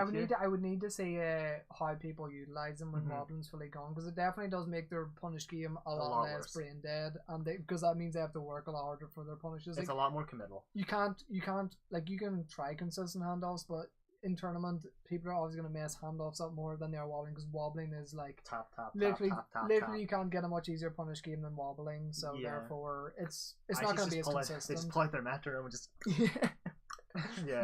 like they stick on RuneScape and they're good to go. Like a clicker. Level up the wood cotton. See ya. And that's the punish game. So yeah, if they could be B tier, but I would definitely see them closer to C tier if they lose wobbling. Does that mean you swap Luigi around? Would you actually consider Luigi better? I think, honestly, I think it's so hard to call. I think they're so because it's probably the projectile that would split them apart. Yeah, they're so even. I think if they lose wobbling because like Nana's bad, but Luigi also has some good stuff, but then they're still pretty good when they have Nana. So it's the difference of like how well can say like if they're matched up against each other, how well can Luigi kill Nana is the main thing. So yeah, so for neither there, they could get lower if wobbling continues to be banned. We'll see. So then next we have the dinosaur himself, Big Boy Yoshi. Oh, you're doing the thing again, yeah. Okay, so Yoshi, he's got a great combo game with his double jump cancelling. He's the third most powerful meteor in his forward air, actually. Not so useful because meteor cancelling exists, but you're a bit more likely to get a kill with it because of how good strength it's got. It's good base knockback. The egg throw is quite unpredictable because you've got a little bit of range behind you, so you can toss it like so it falls just behind you, and you can go 2/3 of Dreamland, for example. So it goes like quite far, and you can actually get it slightly behind too. So you've got good mix-ups with that. His down smash is quite fast. It's not as fast as say Zelda's, but it's quite fast. And it's got a good bit of range. It's good for ledge catching or ledge guarding, I guess. Yeah, the proper term. Yeah. So he's got super armor on his double jump. This, is going to save him from pretty much everything except Falco Shine because that has just enough base knockback. It has high base knockback. So it's like a base knockback of say 50 or above, for example. I don't think that's the right number, but anything below 50 with base knockback is not going to break that, which is most aerials won't unless it's like an up air from Fox or a shine from Falco. And even then it's not until like say like higher percents. Say for Fox up air, like you'll need both hits, and even then that it have to be maybe around 50-60%. So his shield's a mixed bag. We'll get into that with the negatives, but you cannot shield poke Yoshi because of how the egg works. It's got good strength and it's impossible to shield poke. You have to smash his shield or force him to drop it. And his Dair insane damage in NTSC. If you get hit by the full thing, you're sitting at 51. That's the same as like what Ridley's down B or something. That third like tail. It is, I think, around 50%. It's nerfed in PAL to 38, so you lose at 13%. But I mean, if you land that, holy crap, you're pretty much stocks half gone at that point on most characters, unless you're like Picchu, and then in that case you're fucked, like you're dead on the next hit. Yeah. So let's get on to this. There's actually a couple of positives I want to mention with Yoshi as well. If you light shield and get hit, he slides, which is really good because you can use that to say like slide to ledge, or like if you're getting pressured, it's like I'm out of here. So light shielding is potentially better with Yoshi because of his improved strength and the fact he cannot shield poke. So you can light shield at any point and just go sliding away. Exactly, and then there's also he can parry as well. So basically, it's like within the first 4 frames, Yoshi can actually jump out of shield, but it's only during those frames. And that's because it takes longer for his. No, it's the same amount. It's still 4 frames, but you don't have the. There's 2 bubbles in melee. There's the parry bubble or the reflect bubble, and then there's the normal shield. But Yoshi just has the egg forming for that, so that's why that happens. So you actually can use it to like say like if your timing is like AMSA level. He's honestly the only Yoshi that like utilizes it as well as like he uses it so well. So it basically preemptive an attack like a nair from Fox, like a predictable nair. Parry at music, and you can also double jump cancel area out of that, so it's pretty strong. We're using 2 monitors, by the way, because I've just noticed that there now. Yeah, and then on for the negatives. So yeah, he can jump out of shield, but for the most part he can't. If you don't do it within the 4 frames where I was saying in parrying, you can't, which is not easy to do. So then when your opponent knows you're in shield for that amount of time, they know you have to stay in shield, and they can pressure you really hard. So his shield, as Ryan says, is a mixed bag, has some benefits, but also has definitely a big drawback not being able to jump out. So, and yeah, he has a per recovery in where it's like, it's easy to do damage to him, or if you do have that good option of like breaking the double jump armor, you can even kill him. But he'll at least take damage. Like, he won't get off scot-free normally, because you'd either cover his air dodge when he lands to get some damage, or you will just hit him and he'll double jump through you. So his recovery is also good and bad. He doesn't die very often, but he does take damage like all the time. If you accidentally aerial in his double jump, you just halt all momentum as well, so you will just fall like a rock. And as well as that, Yoshi is 3 units lighter in PAL. You know, even though this is an NTSC list, we're trying to list the main big differences in PAL. At least I'm trying to, because I've dig through so many files to get that. So yeah, you will die. Thank you. You will die maybe say 5% earlier off say a Fox Up Smash in NTSC. There's NTSC strength versus the PAL weight of Yoshi. So it's not too bad, but there are some cases where you may have lived if you were in NTSC versus PAL as Yoshi. Yeah, and then he also doesn't have like a great grab, like for example. Oh god, the grab is 3D. If you do a dash grab, it will go like slightly here, so you'll miss the hitbox and say like a standing mark, and it's less range than Marth's standing grab. Yeah, oh we've all seen the gif. Oh, it's so brutal, like Yoshi. And yeah, and it's also got super like a bad startup on it. So the fact that like you already can't jump out of shield if you're caught in shield, it's like you also don't really have shield grab for an option, so you can just be pressured really badly, and that's why you need that light shield to slide out of there, because Yoshi doesn't really do much else. And even then, some characters can chase you with their wave dashes. Like Fox can just run after you. Falco can probably wave dash. Yeah, even if you don't get a true follow up, the Yoshi's giving up stage position. Yeah, you're at a disadvantage no matter what as soon as you press shield for more than. And then the last, I actually forgot a benefit, which is you can actually like do say like eggs from the ledge. Oh yeah, you can do egg, grab the ledge. Like you see Amsa do that a lot, sort of get other people away from the ledge slightly. Yeah, before he wants to like contest back on. It frees up the ledge space, so he doesn't have to risk say getting that stage control back. So yeah, that's Yoshi. So definitely has some really good benefits, especially in PAL. And PAL he actually might even go up a character slot or not. I'm not too sure, but I've definitely heard he's like so much better in PAL. Despite his 2 slight nerfs, it's just he plays better because the rest of the characters are nerfed. Also, yeah, exactly. He has way better matches. For example, for Sheik, it's so different. So yeah. Sheik. Mark's Mr. Magnetic Hands is right. Sadly, Yoshi didn't get caught with the magnetic tongue, did he? Right. The missing tongue. Right, so then we've got Samus next. Samus, left. Yeah. So the advantages of Samus: she is heavy and floaty. These work so good in her favor because she gets out of combos so easily, and she does not die off the top. Stupidly high percent.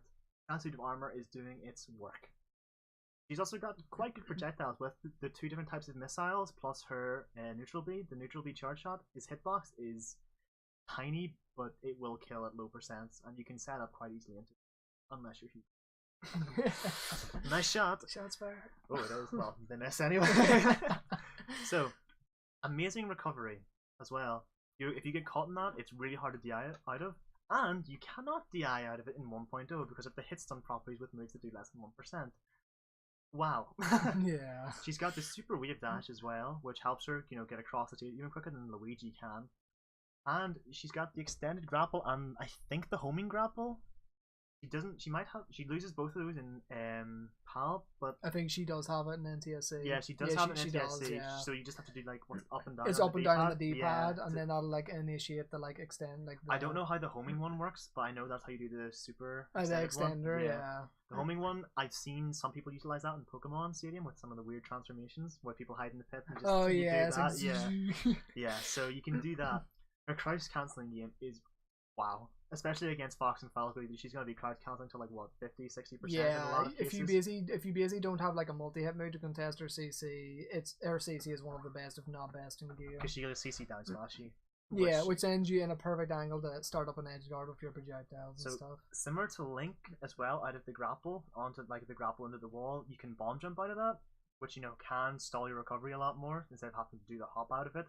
Not in PAL, that was fixed sadly. The same with the Link boomerang glitch. So she can vary her recovery quite a bit, and she's got a decent recovery, especially in 1.0 where you're not going to DI that thing, no matter how hard you spam that C stick and that neutral or your standard stick. Yeah.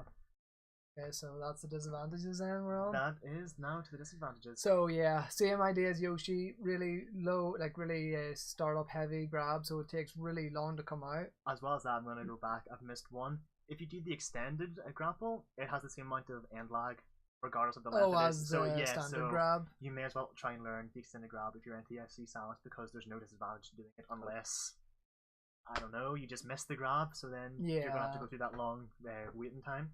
Okay, yeah, so basically although her grab does have like a few tricks to it, at the end of the day it's still a slow grab, so she's not going to have access to shield grabs very often unless you get a hard read on them doing pressure and then going into shield, because the characters will want to do that because of up B out of shield.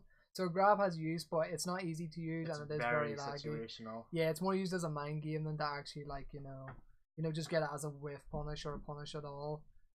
Combo food as well can be that kind of weight where you can get short, and like she's got very low fall speed, so it means she does have bomb jumping to try like maneuver around the air to try land, but her aerial drift does not allow her to land very easily. So if you have like a fox below her sharking with up air, she's gonna have a hard time to touch the ground for sure.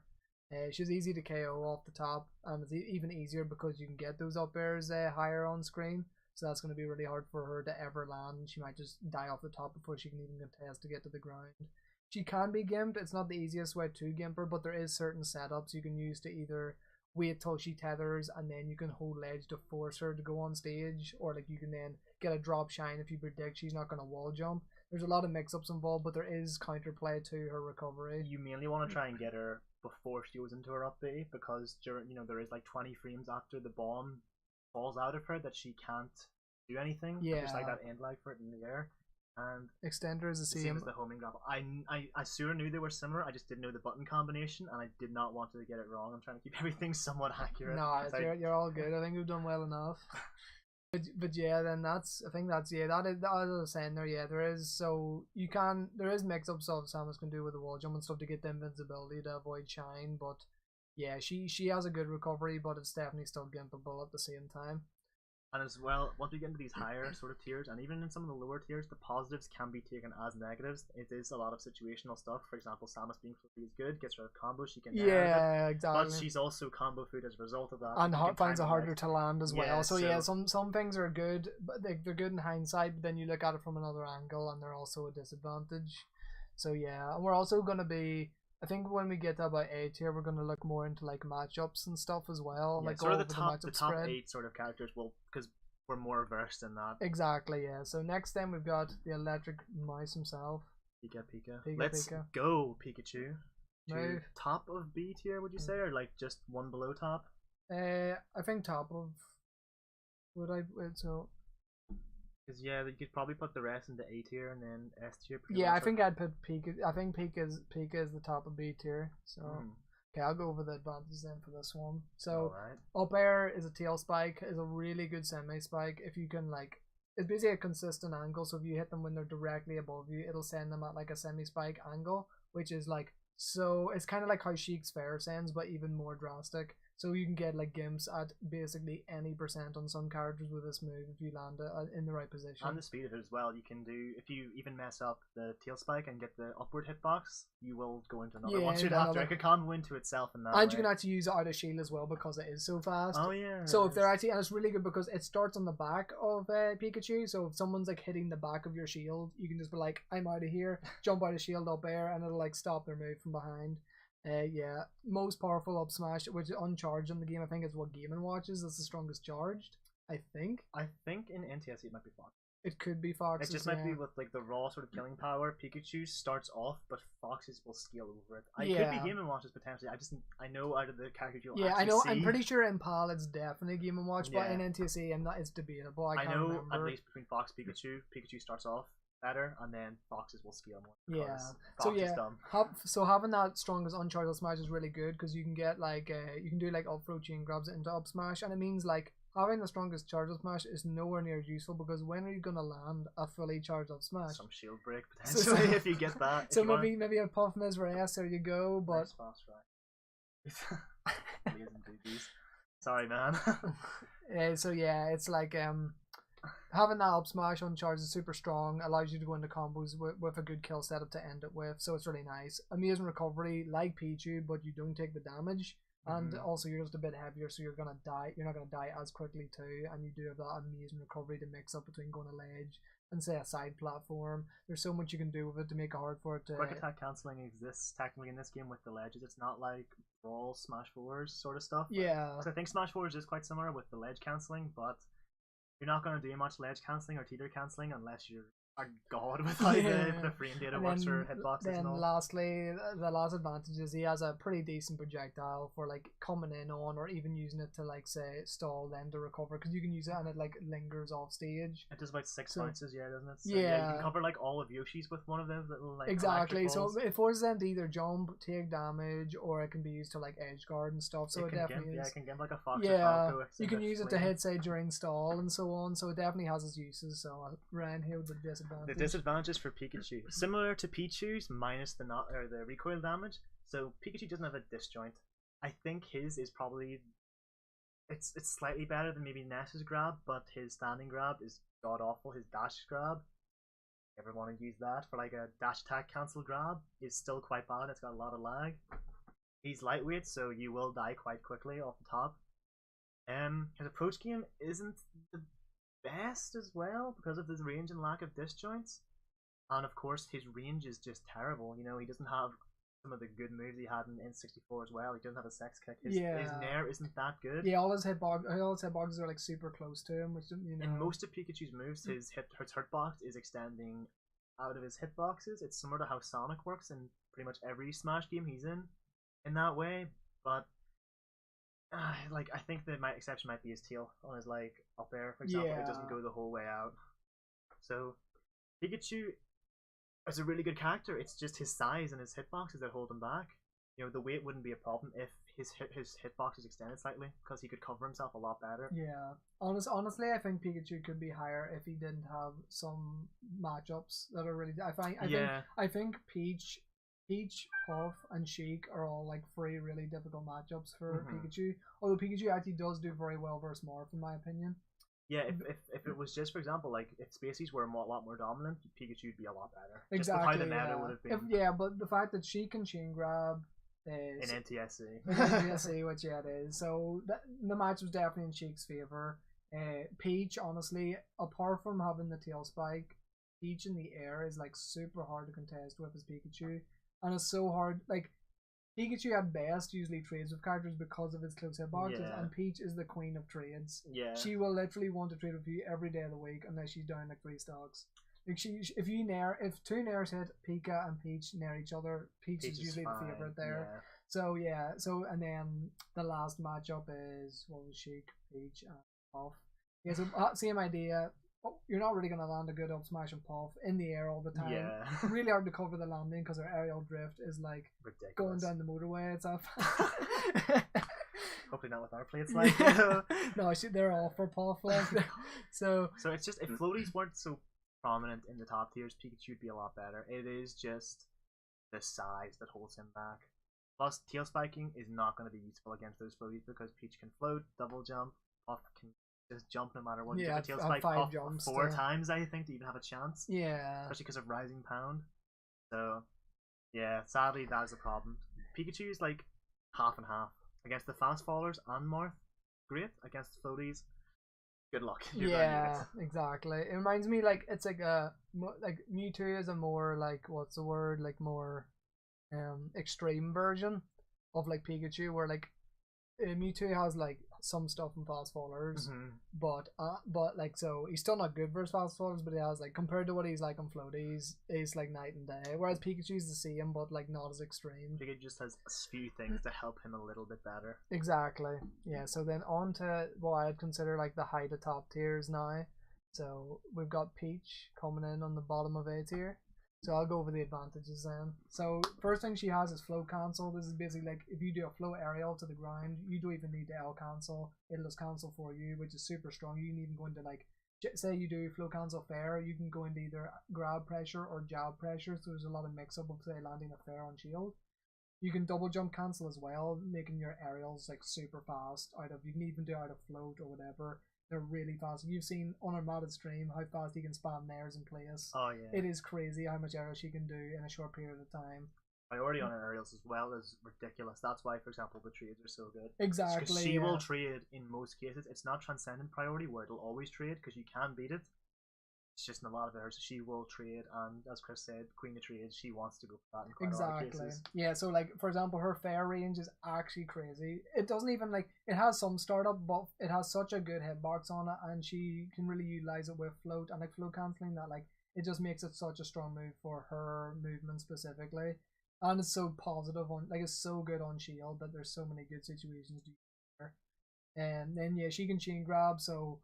A lot of people think one of her worst matches, which I do think she has a bad matchup versus Fox, but if you take Fox to the likes of FD, Fox can really struggle because if she gets a grab around 20%, she'll then start up into a chain grab, which is one of the easiest chain grabs to do. Yeah, you don't have much DI. If you do slide behind DI on Peach, she can still just grab in the same place and they'll teleport to your hands. So and then obviously if you have a controller that can dash back, it's not hard to do. So Pikachu's is actually the only other chain grab. Going back to him, actually he's got the best chain grab in the game on Spacies because you can end with up smash and it's extremely easy to do. But yeah, so and then down smash Abby, I like it. Yeah, her down smash is fantastic. Like if you can double stick DI it. Yeah, was like Fox and Falco, for example. Yeah, you want to SDI up and away, like up and behind her, yeah, with both sticks. And then you'll only get hit by it once, and you're still taking like what 13% or like yeah, 11% you get for that first hit. Exactly, but if you get caught holding down, you can take up to like 70 to 80%. 96 or something if it's a fully charged thing. It's quite. Yeah, so you don't want to be holding down on this, and yeah, even it can be even used to say like stage spike. Although if you're ready for the tech, you can tech it, but it can still be good to like catch them unaware, and it kills really early because of how knockback growth happens when you do get stage spiked.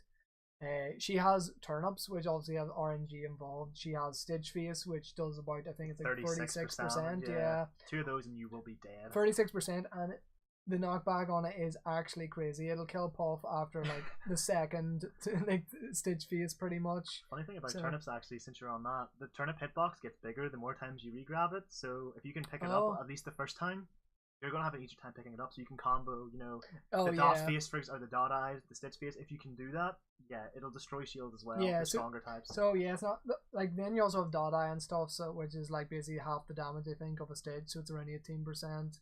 And also has decent knockback, and then even honestly just having regular turnips alone is so strong. Like for example, her in the Morph matchup, she loses the matchup very badly unless she has that turnip to like actually get, because Morph's range just keeps her out. But if he has a turnip like a projectile coming at him to worry about, it allows her to get that opening. Exactly, it gives him the chance, the gate to open up the neutral at least, which is what she needs in the matchup. And then not only turnips, she also has access to items. The beam sword and the bomb and the Mr. Saturn. Yeah, so Mr. Saturn is actually very good for pressure and shield. I think it's almost like what, It's two one hits? or two hits. I think it's it's two. one hit and smash 4 on. Yeah, I think it's yeah. two. I think it's 2 hits in melee. And if you it's light like shield, you might get a third potentially. But yeah, that's at a full shield, and you. What's do not up, want to miss. the Steel Fox? What is up? I like your name. Why not the Steel Falco? It's funny how my favorite character is Falco, but I'm getting a fox to do as well. Yeah, so and then so it has the items. Bomb's really good for just bomb's a one shot. Yeah, pretty much. You just have to watch because it can actually explode in your hand if they. Oh, if they have a laser, yeah. Fox and Falco. So just watch out for that, and it's like since Peach has the access to the turnips, if you have a lead, you don't have to use the stitch or the bomb. You can choose to chuck it away if you already have the lead. Oh, plus as well. So, Peach can aerial with float if she's got an item in her hand. Oh, the yeah. C-stick, so she can do float cancel aerial into the stitch and then do pressure. She can still do like say pressure and shield. She can do like a fair on shield into like a stitch face turnip throw or just a turnip throw to add even more pressure and mix ups to her shield pressure. So now I'm just doing some tournament prep for him. Oh, good luck, man. Good luck. Who's your main ultimate, by the way? I'm presuming, is it Fox or is it? And then the last thing is dash attack. So yeah, her dash attack is like super good for comboing and sends them at like if you get the sweet spot dash attack, it like pops them up. Say if they're about 40-50%, it'll pop up. You can chain dash attacks against spaces, for example. Exactly. Or you can do dash attack into like a grab. So then this sets up for the crazy chain grab that she has access to on say like Fox Falco. So yeah, her dash attack's good, just don't overuse it and get predictable of it because it can be CC'd or a shield and then out of shield you can punish it. But yeah, she definitely has a lot of good tools of having the flow cancel and all that stuff. So I think she's like the baseline for high tier, and I could never see her going bottom of B unless something big, like or the top of B unless something big. Your main is Ness. Well, you know what they say, the Steel Fox, you can't have happiness without Ness. PK Fire. PK Fire. Okay, so then we've got Ryan with the disadvantages for Peach. The negatives of Peach, her wave dash is the worst in the game. This is due to her high traction. She has a very slow movement speed. Even if she had like the aerial mobility of Puff, she would probably be the best in the game with float. But because of not having that, her float is very predictable. You'll see it coming. You've got a good second to react unless you're right next to her. She is lightweight and floaty, so she will die quite easy. You can do up air chains as Fox. Ridiculously easy on it, You can stack on the percentage just as quickly as she can. With her down smash, for example, with Fox. She can get pillared quite easy by Falco till about 40-50%. Yeah, you can make it kind of hard with SDI, but there is just, if they, for example, NTSC, you can do the super late dare and it still spikes in NTSC. Yeah. So you can actually, if you set up the dare correctly, you can get really good pillar combos on her. Plus, as well. As soon as the shine stops working, you can do like up tilt, reverse up tilt as well. Yeah. Her recovery, if she recovers too high with a float, she can get it gimped quite easy with a Falco laser, or you can just rack on the percentage with Fox. You can get wave shined by Fox. I'm sort of going through the matchups here quite as well and saying the negatives. No, that's almost better because like now it's getting relevant to like related to like the characters above her and stuff. So I'll finish off her actual full negative. She's got weak ground attacks in some ways. Her tilts are not tremendously good. Like her up tilt's like the worst in the game. Yeah, the only tilt I think is actually useful is her down tilt. And that's for like that's for spiking as well because it spikes aerial. Yeah, it's mainly for like say spiking them into the ground. So it actually confirms into up smash if they don't DI at like 100+% and actually kills. And it's got like good range, so you can say like wave dash back down tilt. You've seen Armada do it where like he'll micro space with a wave dash, and down tilt's one of her best like grounded fast range moves. So you can use that to get into combos. So she can actually SDI her up B, at least the opening of it, like before the portal opens in the 1.0, so you can't do that, so it's not a guaranteed confirm into like the opening closing it on like fast followers, for example. And you can't do the turnip freeze glitch in 1.2 onwards. I don't know how useful this would be because I've never actually seen it and there wasn't much online for it, but it's technically a disadvantage. You can't do it. Presumably it might freeze the hitbox in place, but I do not know. So we'll go into the matchups here a little bit as well. Yeah, so okay, we'll start off with what I consider to be her worst matchups. So I think her worst matchup by a large margin is Puff, because they have a very similar game plan of how they play aerial and so on. The only main difference is Peach has the turnips, but Puff has a better back air to beat almost all of Peach's hitboxes with the aerial drift that is just better on Puff's side than Peach. So since they play that similar style, but Puff just does it better, it's hard to see Peach winning the matchup because Puff is doing her job kind of better, to be honest. Even if the whole trading scenario, Puff has an advantage because of back airs, just raw strength and spacing potential. Exactly, it's also super high range, so it kind of goes against the trade factor because Puff won't trade very often because she has a morph sword, a morph sword on her foot, so that makes it very hard to trade with Puff, making it even more disadvantage for Peach. So, but the main benefit she has in the matchup is she does have the turnips to kind of make her way in and stuff, and trades still are a benefit if you do happen to hit trades. She lives for longer than Puff, but if you get rested, she gets no good rest punish unless you happen to pull a stitch or extremely lucky, like a stitch, a bomb, you know. So the only way Peach could potentially do better is if she could guarantee like a beam sword or something, because that would be quite good for her to have. Just a slight bit of range on the ground, you know, it would make you've seen how matchups go for this. You've seen how a lot of these games will go to timeouts. Yeah, and that's what Jigglypuff wants you to do in a lot of cases. She will go for the timeout. She's happy enough to sit there, hungry box on the ledge. I think in a matchup like Peach Puff, it's actually beneficial for the Peach to go with that patient style because you have the turnips. I think if you try to fight full force against a Puff, you will just lose every time because of her hitboxes. And yeah, as you say, Bugs, Peach on the ledge against like every character is really. I think Peach is honestly one of, if not the worst character on the ledge. She can't really do like hack slash or stuff. No, not really. You can do like a minor air dodge on and stuff, but you don't get like any invincibility or anything. So like, yeah, she doesn't have much mix ups from the ledge. They actually get up attack a lot and stuff, but if you shield dodge, you get like a huge punish on that. So yeah, she doesn't have good ledge play. So I think that's sort of the Peach Puff. And is there any matchup you want to go over Peach's? Peach. Do you know what? I'll do Falco's. Okay, go ahead. Peach Falco is currently considered 60-40, so it's marginally in the Falco's flavor. Tasty chicken. I actually would consider it almost a 70-30, just because Falco can do, as you say, like, you know, Puff will try and camp out Peach, you know, or Peach will try and camp out Puff with turnips. Falco can do that better than Peach, in my opinion. Falco can, as long as he doesn't get grabbed, which is easier said than done, and he DIs the down smash, Falco doesn't have to commit at all. He can commit less than he does normally with lasers. You can try and use his maneuvers. You know, if Peach has to approach you, you're at an advantage. Defense play is, in my opinion, the best way to play in melee. In most fighting games, that is a case. Yeah, maybe for not sure. In stuff like Dragon Ball Fighters, for example. Even in melee, for sure, it has as good aggressive options. But overall, if you're able to play the defensive game of most characters, it's the most beneficial way to play. Plus, you know, Falco's Dare is just the ultimate offer against a low Peach, unless it's perfectly spaced. As you say, you can crouch cancel and then just go for it. Yeah. You know, you can shine her off the top and say Battlefield at like 70, 50 in Yoshi's. You know, again, in Dreamland, you're going to go for that very slow game. I personally try and play very defensive and non-committal against Peaches a lot. If I see an opening, I'll go for it, go for maybe 40-50%, and then get out of there before I get punished. Yeah, don't overextend. You know, a lot of Falcos will overextend, and the matchup seems a lot worse.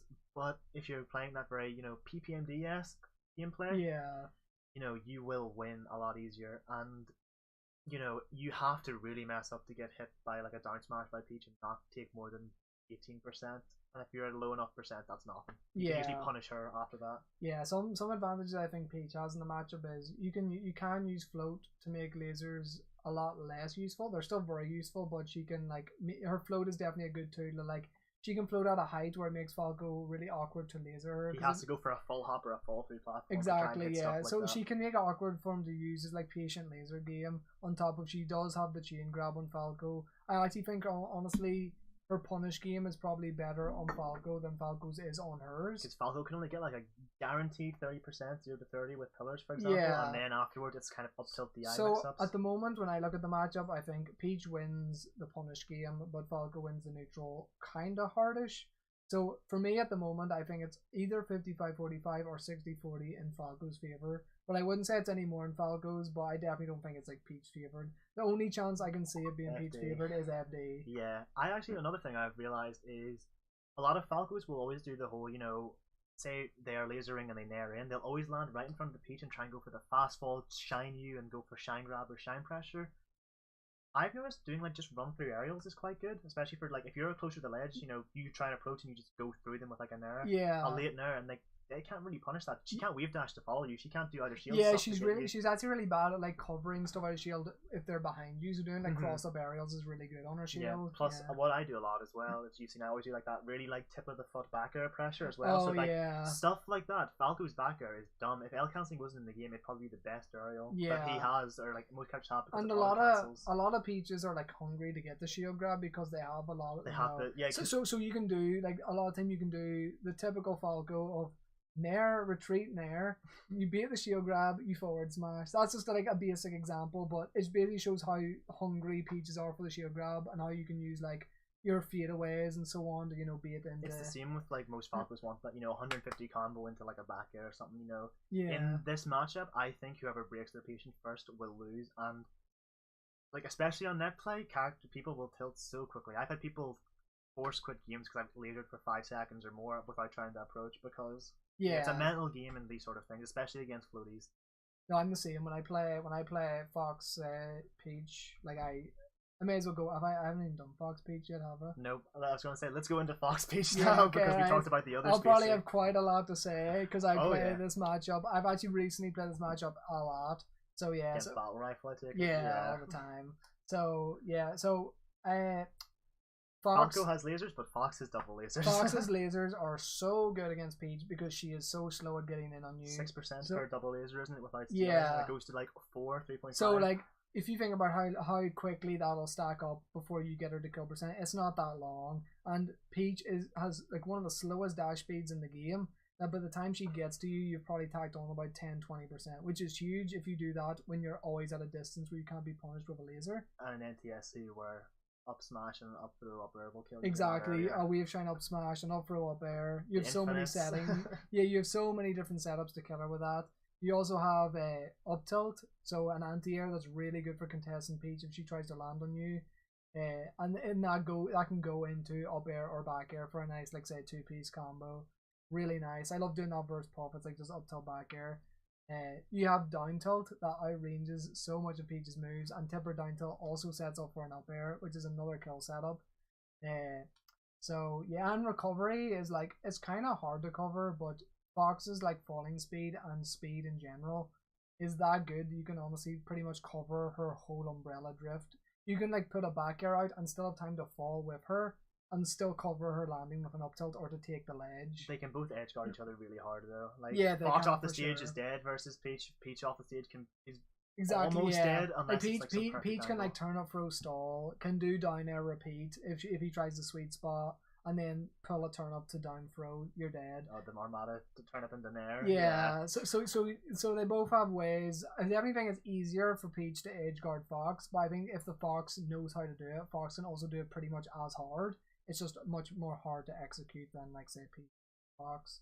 So I think Fox wins the neutral hard, and I think they're like almost even if punish, if not Peach is slightly better. But I think that's the main difference of why Fox is better than Falco in the matchup.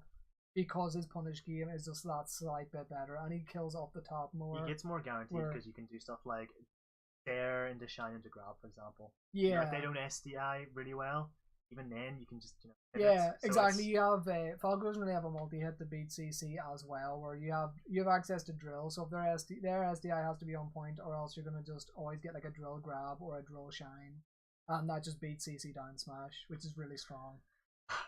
So yeah, and then. Peach Morph. I think this is her second worst matchup. So after Puff, I think this is her worst matchup. Mainly because she's so slow, really hard to get in. Morph has like the best disjoints in the game. Like Morph can use this disjoint to sort of stop turnips in their tracks as exactly, well. Yeah, you can use them like as a clink hitbox. And if it's like a jab, for example, it'll trade it'll not trade, but it'll cancel the hitbox, so you'll cancel it. So it's not. Most Morphs might actually try and fair it, but then you've got the lag of the landing, so if you jab it, you can cancel it. And Morph's kill setups actually got better with like Xian starting to play recently, not super recent, but quite recently he's got really good, and he's known for his like pivot. So now if there's a mix up now where you can do down throw or forward throw, and if they DI in on whatever one you choose, you get a guaranteed pivot tipper, like forward dash pivot tipper, which is super strong. It's like a 50-50. It is the Johnst, a true 50-50 Johnst. That's what it is. So yeah, it means so yeah, Peach has some stuff. I think the main benefit Peach has in the matchup is her edge guards are really good with turnips on Marth. But overall, the neutral is so in Marth Marth's favor favour. that I think she struggles hard in the matchup for sure.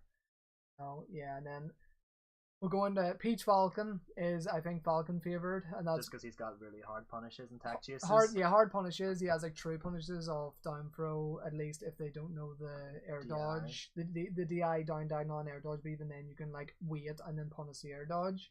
So it's like more of a mix up. You'll get good up air strings into the yeah, exactly. well. His up air covers such a large part above him that Peach is going to be above you a lot floating. So it's going to be hard for her to land on you no matter what. So, but Peach's punish game is extremely strong in the matchup though, and that is her saving grace. So again, I think Falcon wins the neutral, but Peach can get one hit and kill Falcon. She can do like a pseudo chain grab thing as well. Yeah, because Falcon fosters a bit faster. Doesn't yeah, he? she can. So she can do like dash attack into grab, start a chain grab up, and then get like say platform tech chases and so on. So, but it's the same idea. It's the same idea as Marth, but not as extreme. Where Falcon wins the neutral enough where I feel he still wins the matchup. Like Falcon has the speed advantage, but loses the disjoint. But he's got certain, he's got like upper, like Marth upper and Falcon upper can be almost the same. Obviously, Falcon can use that to combo into kill moves a lot better, especially from throws. Yeah, so I think Falcon can combo Peach better, but it doesn't win the neutral as hard as Marth. Whereas Marth is actually just like the neutral god against Peach. Like he honestly beats so much of Peach's options. So yeah, and what's just Peach Sheik, is it? Yeah. In NTSC and PAL, this is a bit different because of the throw changes to Sheik, because Sheik can catch a chain grab in NTSC against Peach. Yeah, she can, I think. Well, there's certain DI where I think you can't maybe, but she at least always gets one like she aerial, so she gets a fair and up air, whereas in PAL, it's the tech chase. It's a down throw into like you have to react every time. So, so yeah, basically in NTSC, I think the matchup is slightly Sheik favored. Whereas I actually think it's slightly Peach favored in PAL because the down throw makes such a big difference. Because you will usually catch her in shield quite a lot. Peaches like the shield, so getting that down throw means so much more in NTSC than it does in. Plus, needles can beat turnips, can't they? If you do multiple, they can, yeah. So and then the Peach can really destroy Sheik when she's off the edge, though, because she has a flow chart of where you can force Sheik to up B on stage and either get a reverse nair off or down smash if they don't hold down and get like the double hit to reverse back. So yeah, I think it's a super even matchup, but Peach barely loses in NTSC and Sheik barely loses in. It's probably like a 55-45. Yeah, like on each way. Yeah. So that's why Peach is here. So doesn't have the worst matchups, but Puff and Marth are the main two. Are we gonna cover the Dittos as well? Actually, because I don't know if there's much points since it's the same kit though. Yeah, all Dittos are the exact same except Snakes and Brawl, where it's the fake super armor given by the port makes it 48-52. Yeah, depending who has the higher port. Yeah, so Dittos obviously like they both have the same kit, so obviously it's a 50-50 matchup. It's just who knows and plays the matchup better, pretty much. Alright. So next we have Sheik. Yeah, cheap. So Sheik, oh god, Sheik in NTSC is a lot better. She obviously has the chain grab. She can chain grab half the cast, and half the cast in the lower end of the game just are irrelevant because of her. PAL, she can tech chase every character.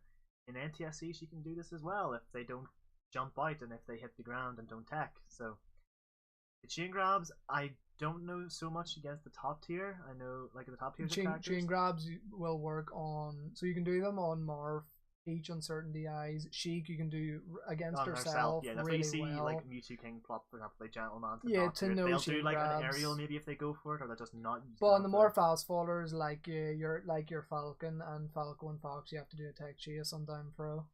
So she's got a great projectile that she can charge. She can get up to like what, 6 needles, isn't it? Yeah, I think so. It might be 5 because one for each, like between the fingers, for example. But yeah, she has great projectiles. It's great for gimping. Visor is played strong. I think he should be up in S. Sorry, Jared. I think you must be drinking or something. See, he doesn't have the flame council. That's why. Yeah. You had the flame council. Oh yeah, easy S tier. Like. So obviously she's great killing power in her forward air, and this is because it ends up being like a semi-spike because it's like 0 degrees, but gravity makes it go in the semi-spike angle. So it kills really early because of the angle you end up going. Her recovery's invincible once she gets the poof. So you don't want to use the name tag because it's the same as Zelda. You'll telegraph you're exactly going. where Yeah, you're going. You're pretty much saying, "Hit me." I'm here. Yeah. So the big thing she's got going for is the sort of like down throw, sort of chain grab, and the down throw sort of combo she gets. Because you can do like forward tilts a lot into each other as well. She's got great edge guarding. You go from the ledge and you can back her. It's got some weird ass range on it. It extends quite far. Not puff level, but it's getting somewhat close at times, I feel. Yeah.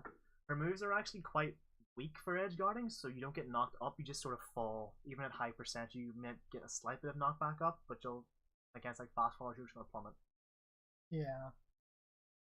What's she not got? She hasn't got a good low hop, so her shuffle's probably quite bad. That's yeah. probably the only thing she hasn't got going for her. Her shield pressure's not tremendous. Yeah. In that regard. Right, so her disadvantages then, her recovery is extremely exploitable, I would say. So it's quite short distance, on top of she has loads of end lag if she chooses to go on stage without being high enough. So you basically force into a situation of take ledge at the right time and do either a regular get up or roll to force her on stage, and then you can get a rinse repeat of keep sending her off until she's high enough percent to just straight up get the kill with a smash or whatever. So yeah, recovery is the main thing you should exploit and make sure she's at least taking sufficient damage every time you get her off stage. Then she's weak to CC. A lot of her moves, like, she doesn't really have the multi hits to contest CC. So she has to make sure to space everything properly, or she will get hard punished for people who know how to use CC. And then her up air was nerfed in PAL. Nerfed / buffed because it can actually be used to like combo more because of its lower knockback. I actually know this because I spoke to Armada at Heir to the Throne, got to pretty much chill with him most of the like second day, and he said Sheik would be probably like maybe second best or best if she could go from PAL up air to like NTSC up air, because you could just chain, you could just like chain it and then kill. Yeah, because it kills at like say 120 in NTSC, but that's like 180 in PAL. Honestly, I think her PAL up air is actually better. So I would actually prefer to only have like, so if you give her NTSC down throw, but PAL up air, I think that's the best version of Sheik. Because honestly, the shield drop up air and his up air to fair combos you can get in PAL, it's crazy. Yeah. Whereas like getting a kill with up air and NTSC is actually still not that common. Listen to Shy Guy. We got Ryan. Hello Ryan. The carrier? Yeah. Listen to Shy Guy Beach Future Funk. This is a song request, I take it? It's not me, by the way. I need that. That's right. I was actually meant to have music on, but I wasn't sure if I should just do a discussion or actually still have music playing. We can have like music pretty quietly, I guess. Yeah. Yeah, we'll do that now for like the last bit, because I presume we'll have a bit of a discussion afterwards about the placements and where we would see characters changing potentially. Exactly, yeah. We'll go over a couple of things at the end. And we could potentially get a split screen of PAL if you wanted to see the major difference PAL would have. Yeah. Okay, so that is my playlist plan at the minute, but it's what exclamation mark. What is it? Song? I can't remember the command. Command custom. Is it or? It's not. Or is it in default? Exclamation mark songs, and then you put in the like link or whatever, and you should be able to request songs now. I'm pretty sure. Yeah. Make sure it's quiet enough as well. Yeah, I'll check and. So. Make sure it's not muted on your thing as well. Just realized it's not gonna be playing. So you need the where's the auto DJ I need?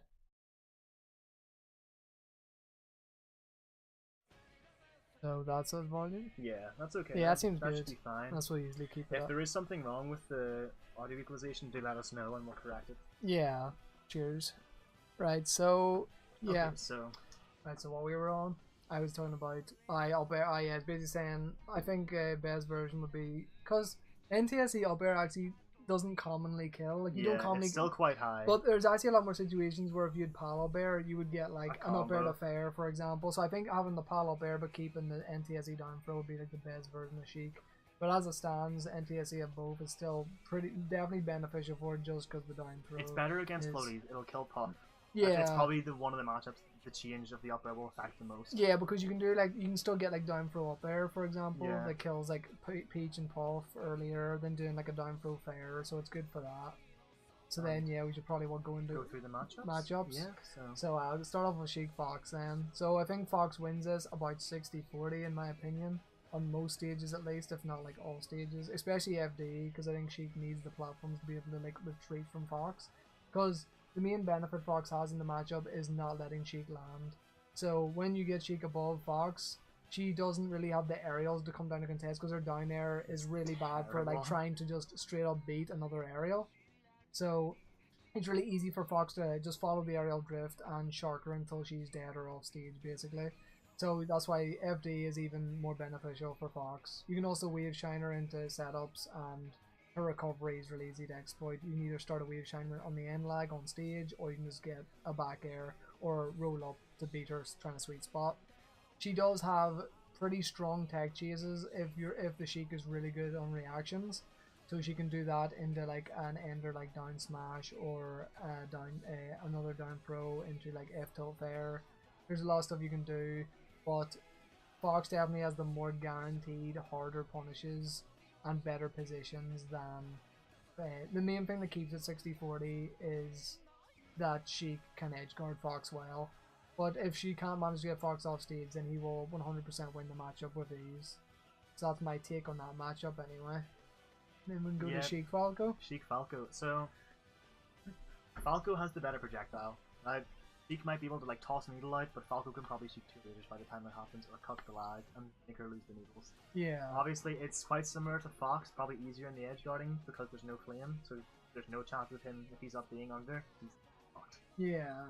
He can't combo as easily as like he can't up air chain. He can't do that. His pillaring is a bit wonky because he has to do change to up tilts or reverse up tilts eventually. Yeah, he has to mix up. And he doesn't get anything really off his throws.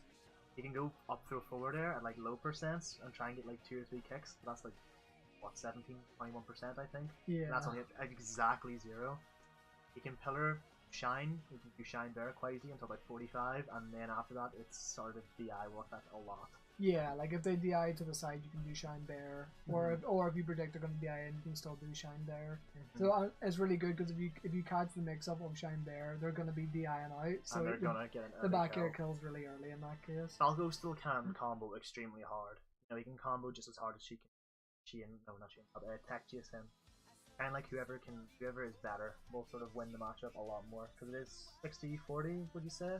Yeah, maybe I think 55-45 would be more accurate, because I think Fox wins it a bit harder, and I think he's about 60-40. So I would see it being about on most stages at least. Maybe Yoshi's I could see it being 60-40. Yeah, because he can shine off top. Yeah, I think Falco wins pretty well on Yoshi's and then wins like decently on the other stages.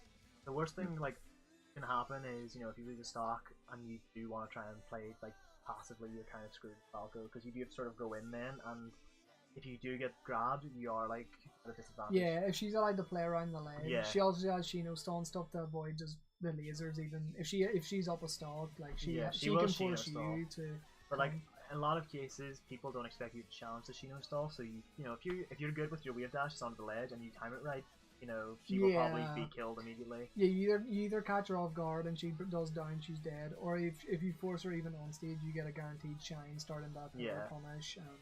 So 45-55 probably is a good way to put it. So it is, if you let Sheik play around her strengths, which is probably the thing you can say for every matchup, but it just might affect her more because, you know, Falco will want to go for that really aggressive pressure, but if you slip up, then she gets a lot off that. Yeah, I can see that.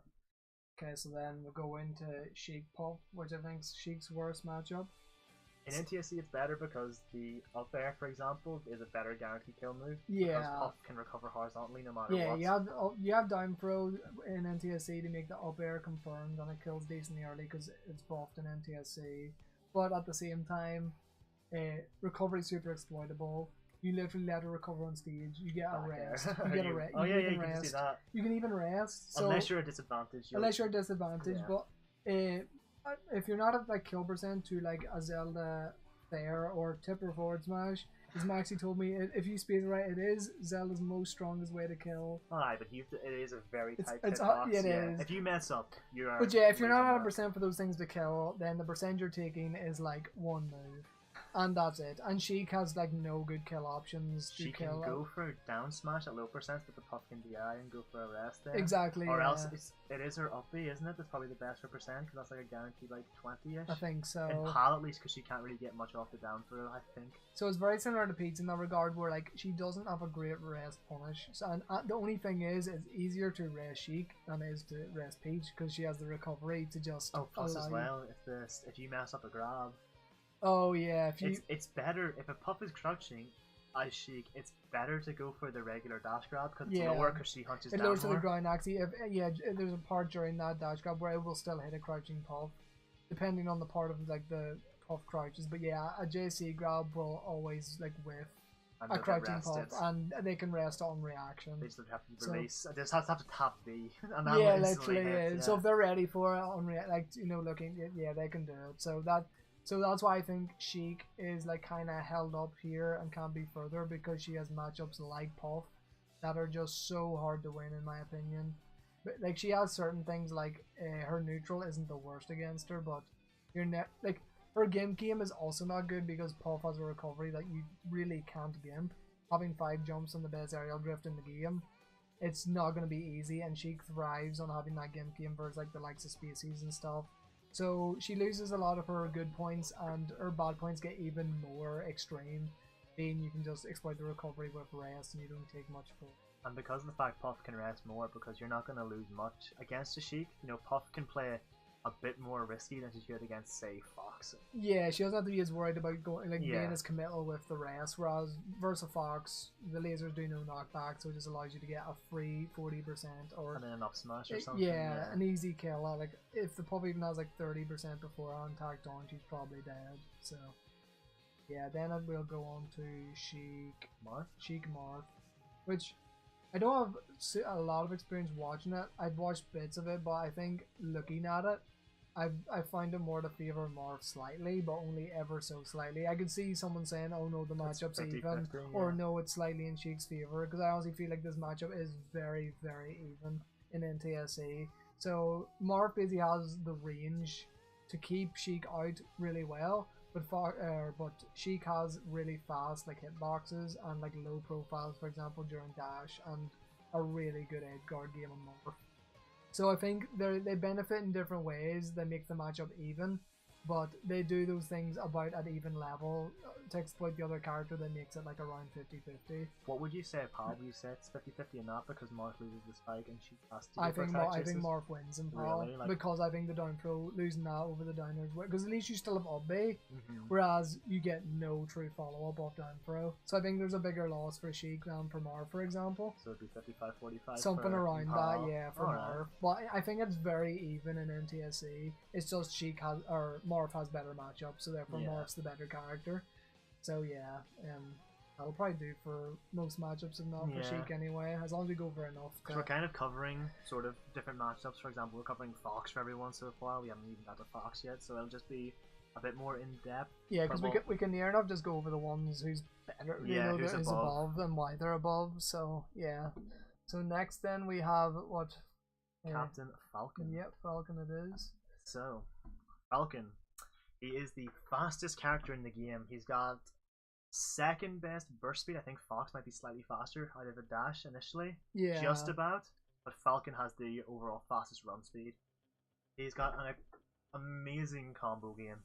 You've seen him do like up air, knee, up air, in the even up B on some floaty characters. And you even have like soft knee into up air. At least in NTSC because of the the angle and the percent work. And in NTSC you can actually do like soft knee into strong knee because of like how the angle on it changed. You can't do that in, oh really? You can't do that in PAL. Yeah, you can't because it's weaker, but in NTSC you can do weak knee to strong knee. Yeah, which is really strong. So if you mess up your finisher, you can pretty much try again. You get a second win. Yeah. So combo into knee, yeah, that's another positive here. It's weak knee is nerfed in PAL, so that doesn't work. He's got a great shuffle because of how fast he is. He can pretty much do dash, aerial through you, and then pivot again, and then go around and do that at shield pressure. Yeah. He's obviously got stuff like stomp into stomp into stomp into stomp because of how meteors bounce you up if you're on the ground. And he's got great edge guarding as well. He's got good edge guarding from the ledge. Yeah, he can do wall jump, knee, wall jump there, wall jump up air. Yeah. All fun stuff from Yoshi's in Dreamland. obviously not in Battlefield. He can do that on FD, but it's really risky. It's risky. It's pretty much you want to do like a really flashy finisher or stuff like that. And his up air alone is super good for covering such a like wide margin around the legs and stuff to edge guard. He's got those long legs. It does help him a lot. He's got those big sort of legs. Yeah, you know? he does. And the negatives of Falcon. Okay, so the negatives is due to his weight, he's very heavy. So he does live long, but boy does he get comboed. Like for example, Fox can do wave shines for. He's also like wave shines are really easy because he's also very heavy. But yeah, basically if you get him in the air, there's a lot of times you can just true punish him because he does not go far enough due to his weight. Falcon doesn't have a lot to sort of react if you miss that. He can't really like nair you to get you away because his nair's quite weak. He's not very strong out of shield. Stuff like down air as well is really long. He can't do too much. Yeah. He's a spike actually. He can actually put a spike on his downer if you hit those big succulent nipples of his. But it's not the most reliable thing to go for. Yeah, so being that heavy, he is definitely combo food. He does get chain grab pretty easy. Not as easy as like Spacies, but there's even ways to, if he does like slight DI, you can chase if he jumps out, but you can also chain grab him if he does full DI. With Fox, I know that at least. So there's ways to cover even if you can't get the chain grab, but he also can be chain grabbed. He has a very predictable recovery, similar to Ganon's, where he can do his Falcon kick, get the jump back. But again, it's at the tier we're at now. The characters will have options if they predict you're going to do that. I know that they will know the distance of your Falcon kick, and they have options like shine or whatever. Like Peach can go out there float, or Peach can even throw a turn up if she knows you're going to go for it and know exactly where you're going to be. So yeah, the recovery is predictable, and the last thing mainly is his out of shield options are very weak. He can try up be out of shield, but it's this is not Nintendo 64 Smash. It's not gonna kill as well. It won't kill. It's kind of just a get off me. But if it misses, you get hard punished because it's so easy. It's so laggy as well. It's so laggy. So yeah, it's super risky. And other than that, you can maybe try down air and stuff, but they're very slow options compared to the other like high tier characters out of shield. So yeah, then we'll go on to his matchups. So we'll start off again just with Fox Falcon. So I don't think Falcon loses this super badly, especially of recent times, because he has an extremely strong tech chase game if they are technical and like reactive enough to pull it off. But Fox definitely wins the neutral. CC is amazing versus Falcon's Nair, which is the main tool he'll be using in neutral. So you can do the likes of CC Shine to beat his Nair if he spaces it incorrectly, or you can dash dance and whiff punish with running Shine to beat his Nair if timed wrong. You also have up smash to beat if he jumps at all. So, and again in NTSC, Fox will only take 2% to knock down Falcon, or 2 or 5 is it? It's 2, I think it's 2. Yeah, Fox needs 1 laser in NTSC before Falcon gets knocked down. So yeah, you get the 1 laser, up smash will knock down, and Fox gets loads off a knockdown on Falcon due to him being such like comboable weight. Falcon does have good edge guards though, having good speed to follow up on things on Fox. Down air sets up for a really strong like knee, up air into knee. He's got DI mix-ups to catch Fox off guard.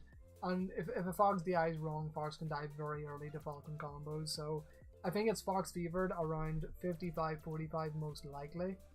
Shy Guy beats are playing. Yeah, it's making sure it was because it was the request. Yeah.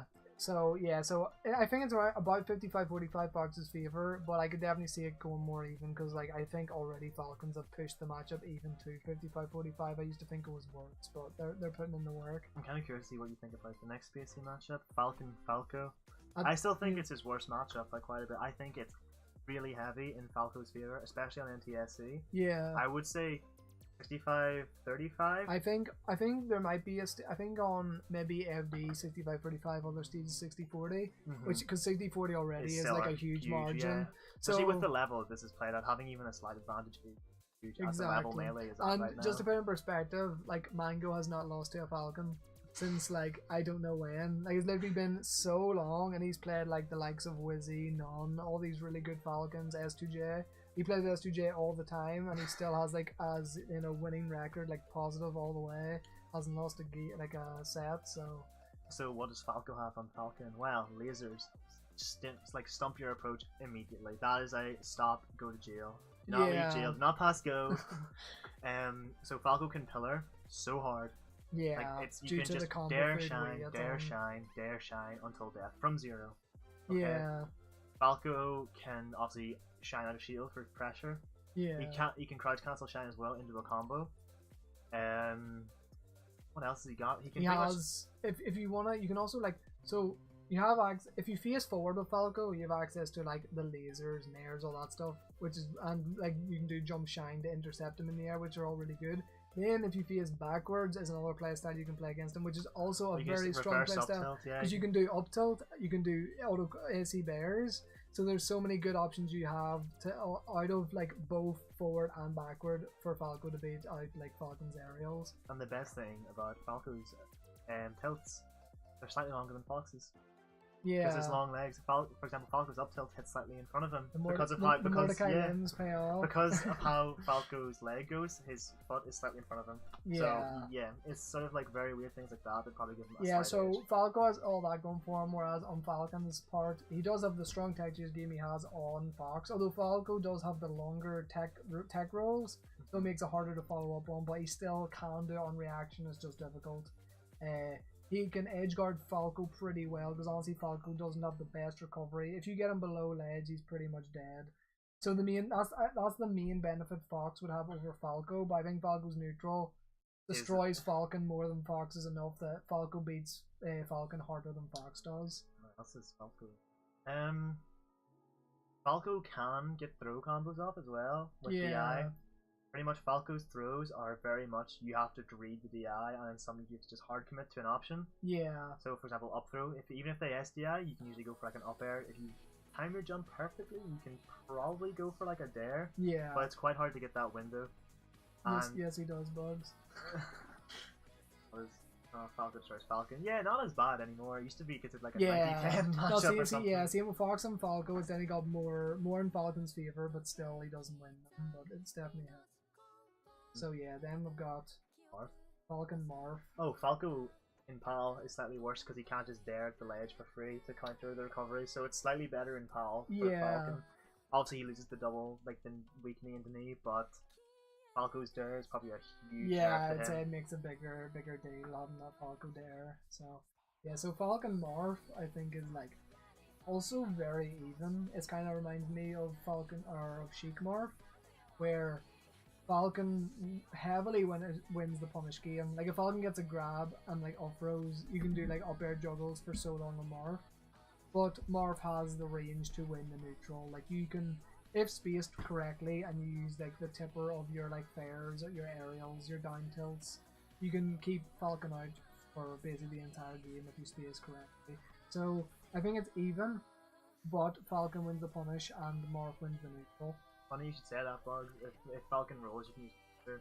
The funny thing as well with the Falcon-Falco matchup, at least with down throw, I know you don't like me talking about it, but down throw is a good throw because Falco can always just read a direction and to like laser in that direction or laser in the opposite direction to sort of cover every option, and the worst thing that happens is you go back into neutral or else you lose the punish. That's something that we'll get into in the Falco talk, but yeah. No, I can definitely see it being good because then you can force an option after the laser hits on the roll. Like I can see down throw being good in that situation because say like it's kind of what Falcons do where they keep in check what they do after a laser. So if you know, oh, the last time I hit Falco with laser he jumped, it's like I'm gonna use my best full hop because Falco has like the best full hop in the game. He goes so high, so he can basically be there before the Falcon is anywhere near the top of the screen. So if you're like, I knew Falcon jumped last time. He's gonna want to jump away again. Falco can be like, no, you're trapped. Falco can condition. Pheasant is on top of you, just straight down. Yeah. So and then for Sheik or for Falcon Marth, it's even for the same kind of reasons as Sheik.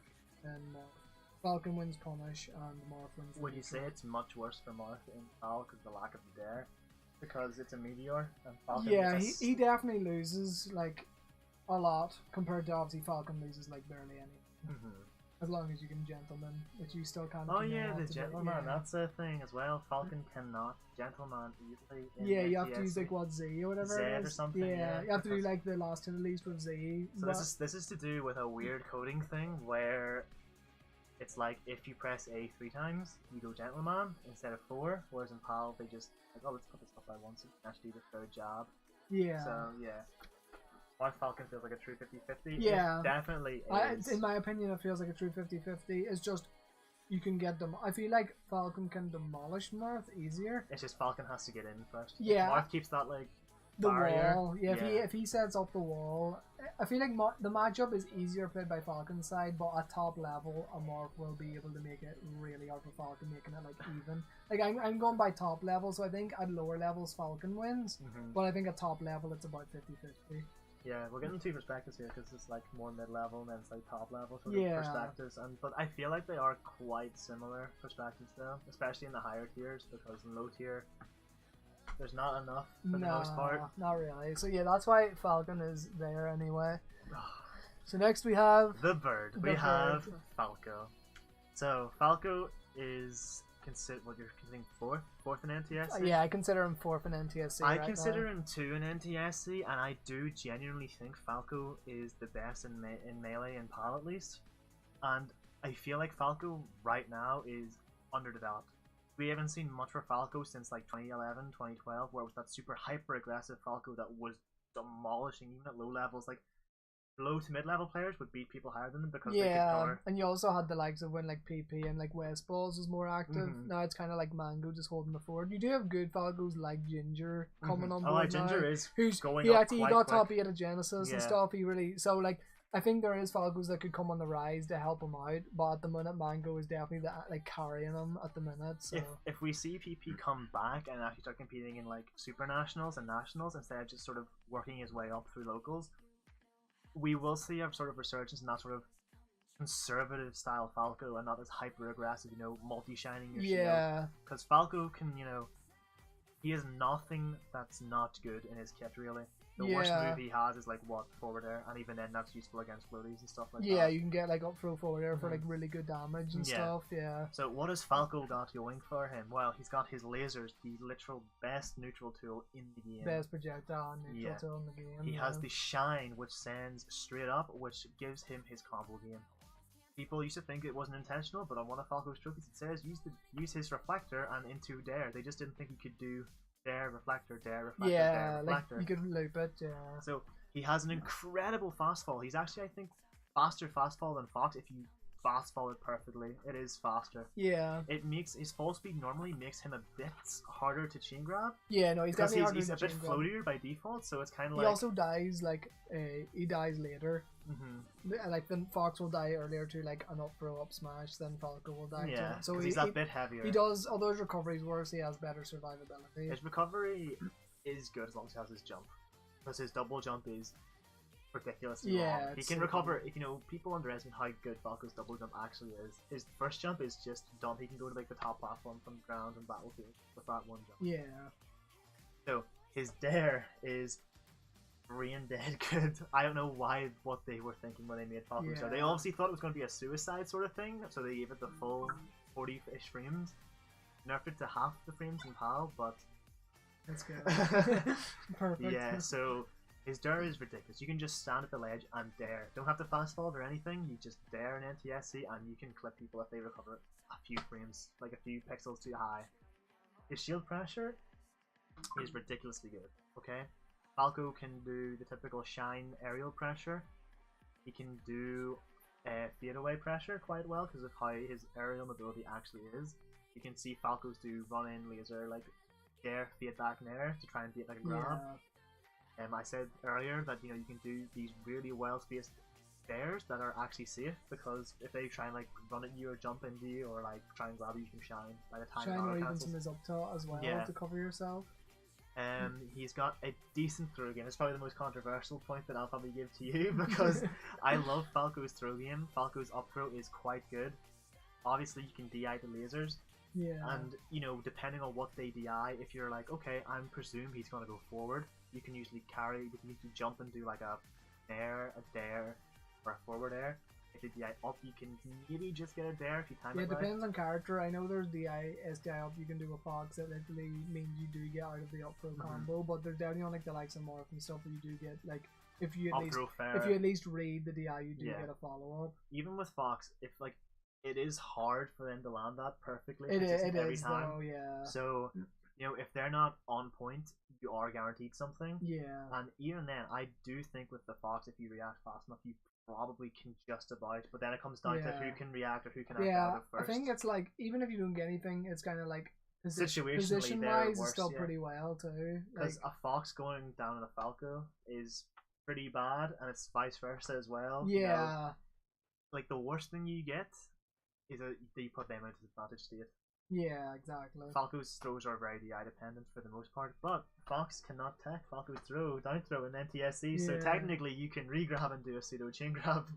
Same thing with Pup. If Pup doesn't hold down, you can do down throw regrab, down throw regrab. Yeah. It works a certain percent. I think it's 60% with Fox. He eventually gets knocked down and he can tech. Yeah. So there's a couple of weird factors with Falco, but overall Falco is a character whose kit has very, very few flaws, and these flaws will be coming right now. Yeah, okay, so he's lightweight, so he dies decently early compared to a lot of the other like high to top tiers.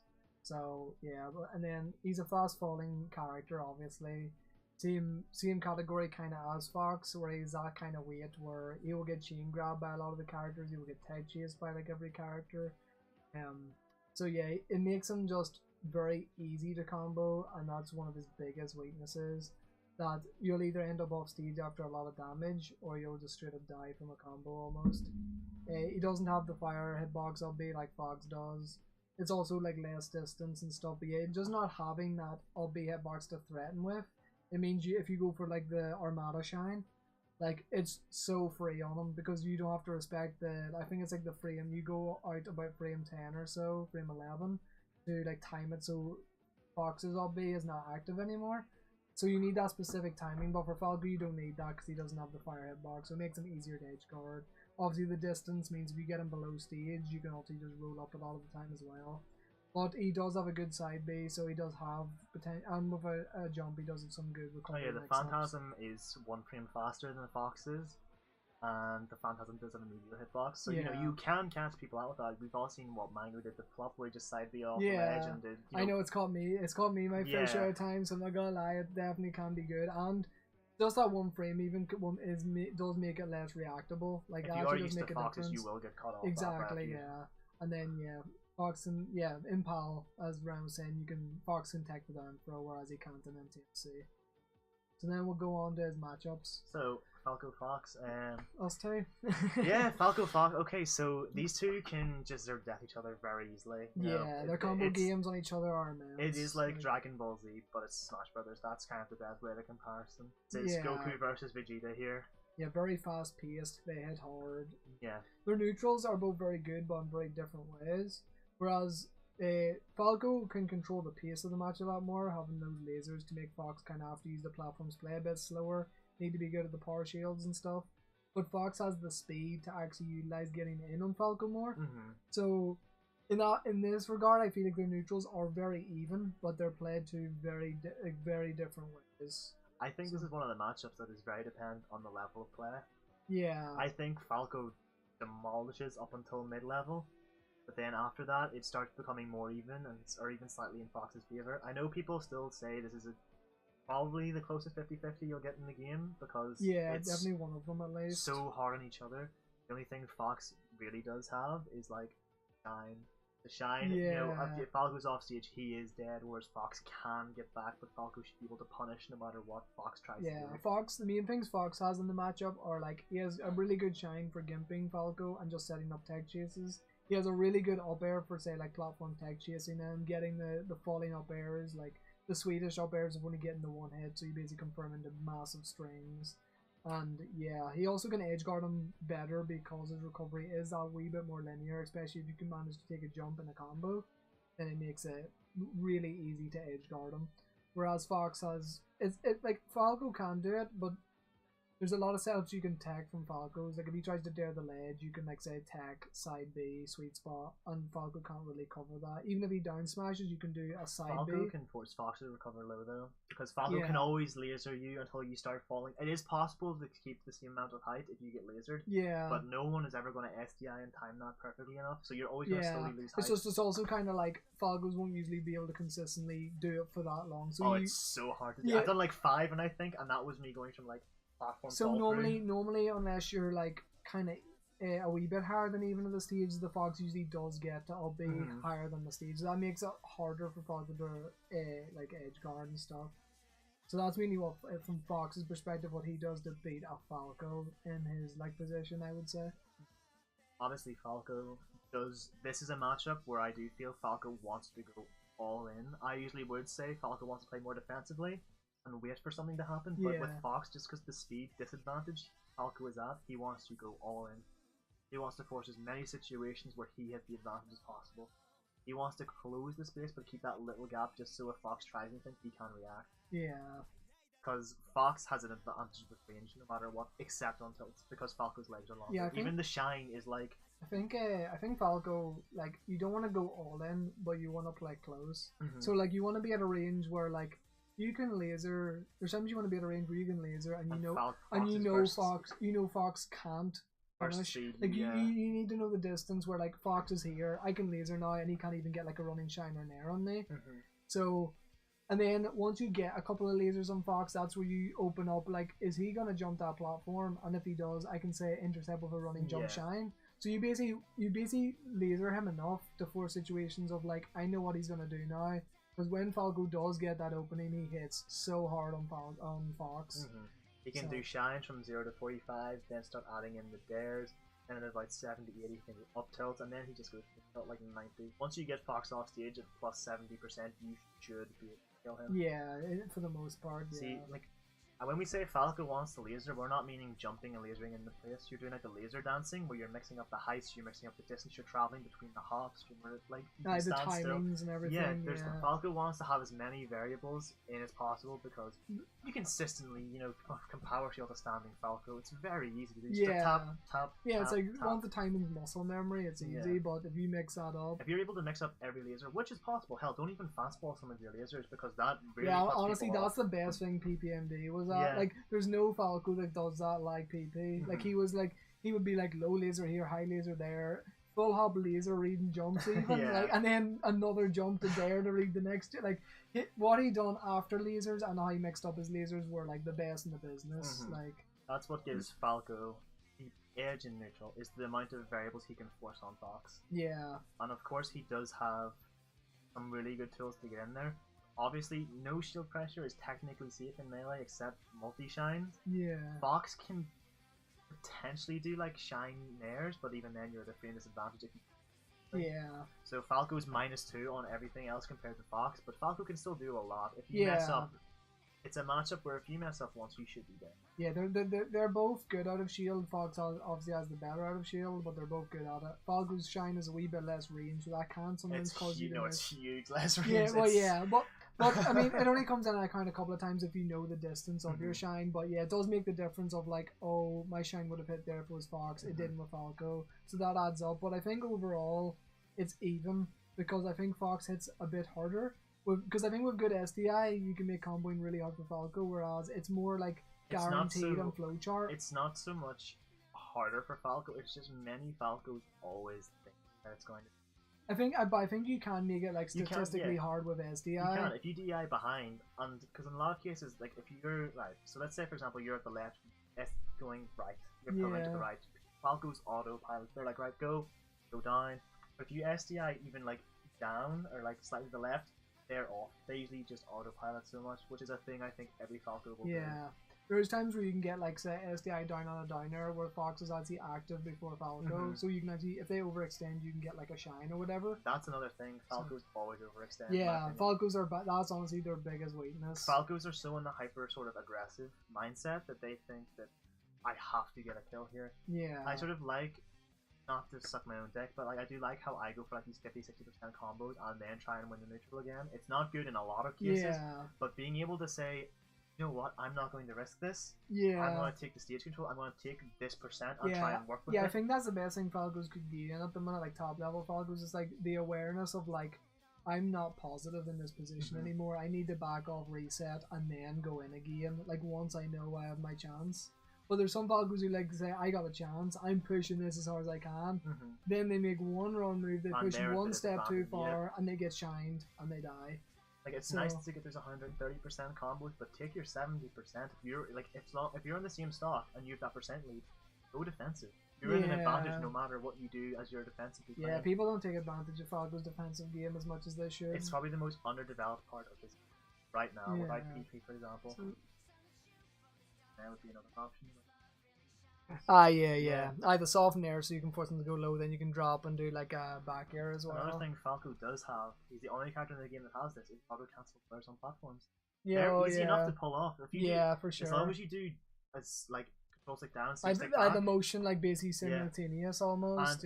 I've gotten 4 of those in a row before shield pressure. Like, and I was pretty consistent. I knew how to do it. This is back before I left at Christmas. I was like, I can pull this off kind of consistently. Yeah, no, I actually do get it quite a lot as well when someone's shielding on a plat. It is good. Obviously, if you were able to pull it off like consistently, you'd have some really solid pressure. It would make shield dropping a lot riskier. It would, and it would give Falco such an advantage. If that tech is figured out more, it'll give him huge advantage on platform. Yeah, so for now, I think I'm gonna say the matchup's like even between Fox and Falco and NTSC. How affects it? I think Falco slightly wins in PAL, but like maybe not even 55-45. We're talking like 48-52. We're going for a sneak. No, because I actually do think it is something like that. Of like Falco does win, but like it's still so even that like I can't like say it's 55-45. A little bit more. Exactly, but at the minute like I can see arguments for both, but at the minute I want to say in NTSC it's even because Falco has the tools to shut Fox down. Fox also has the tools to shut Fox down with his speed. So again, there's arguments for both. I'll agree with you with that, but that is because I do think Falco is the best in melee for PAL at least. Yeah. I do think that Falco, if the defensive game is found out and if it's worked on and if it's got to the same standards as hyper aggressive and you can swap between the two like that, I think he has the ability to shut down no matter what. Yeah. He has the ability to go in and camp. Like he'll be able to go from like a Fox aggressive like a Jigglypuff camp sort of like level. If he can do that sort of change. Honestly, I think the main reason Falco's like A tier for me now and not S tier is because he doesn't win matchups hard enough compared to all the free characters that are above him. So like Fox, for example, Falco Peach looks a lot worse to me than Fox Peach. And I think Falco Sheik is slightly worse than Fox Sheik. I do agree. I do think Falco does beat Falcon harder. Like definitely though. But then out of the top 3, well, Falco and Fox is fine. That's even. But Marth, I think I know it's pretty close as well. But I then Puff. I think Falco has a decently harder time than Fox, just because I think Falco is fine and neutral, but the fact that you just have those setups that Fox has of like up throw, up air, down to up air, soft air, up smash. Fox there's so much consistent stuff. Exactly, it's really like I think you could play it to a really good level where Falco could win the matchup, but it's way more difficult than like Fox is kind of like an easy. This is what I do. If Falco was more flowchart, consistently flowchart. Exactly. So in tournament, it's going to be harder to like pull all that off for sure. So that's why I see Falco is borderline not S tier for me right now, like literally borderline. So if you're saying if the standard of Falco play was better, he would be up there. Yeah, if I see Falco, the results is what's making me put him in A tier right now. I think he has the potential to do it, but I can't back it up with the results. So I'm like okay. I sort of agree with like Picchu King's approach that he is the best in PAL. I can sort of see that. I'm like, right, he has got hit the least, and he's this good. And then in NTSC, I agree that Falco should never be lower than 4th. I think just kit-wise, unless, for example, the other characters get hugely better consistent and Falco's combo game goes to crap. Yeah. I don't see it. The only one I could ever see is Falcon, and even then, it's like, I feel like Falcons are already so pushed to the limit compared to Falco. I feel like the worst that would happen is they go even, and you could potentially say these two are on the same spot. Yeah.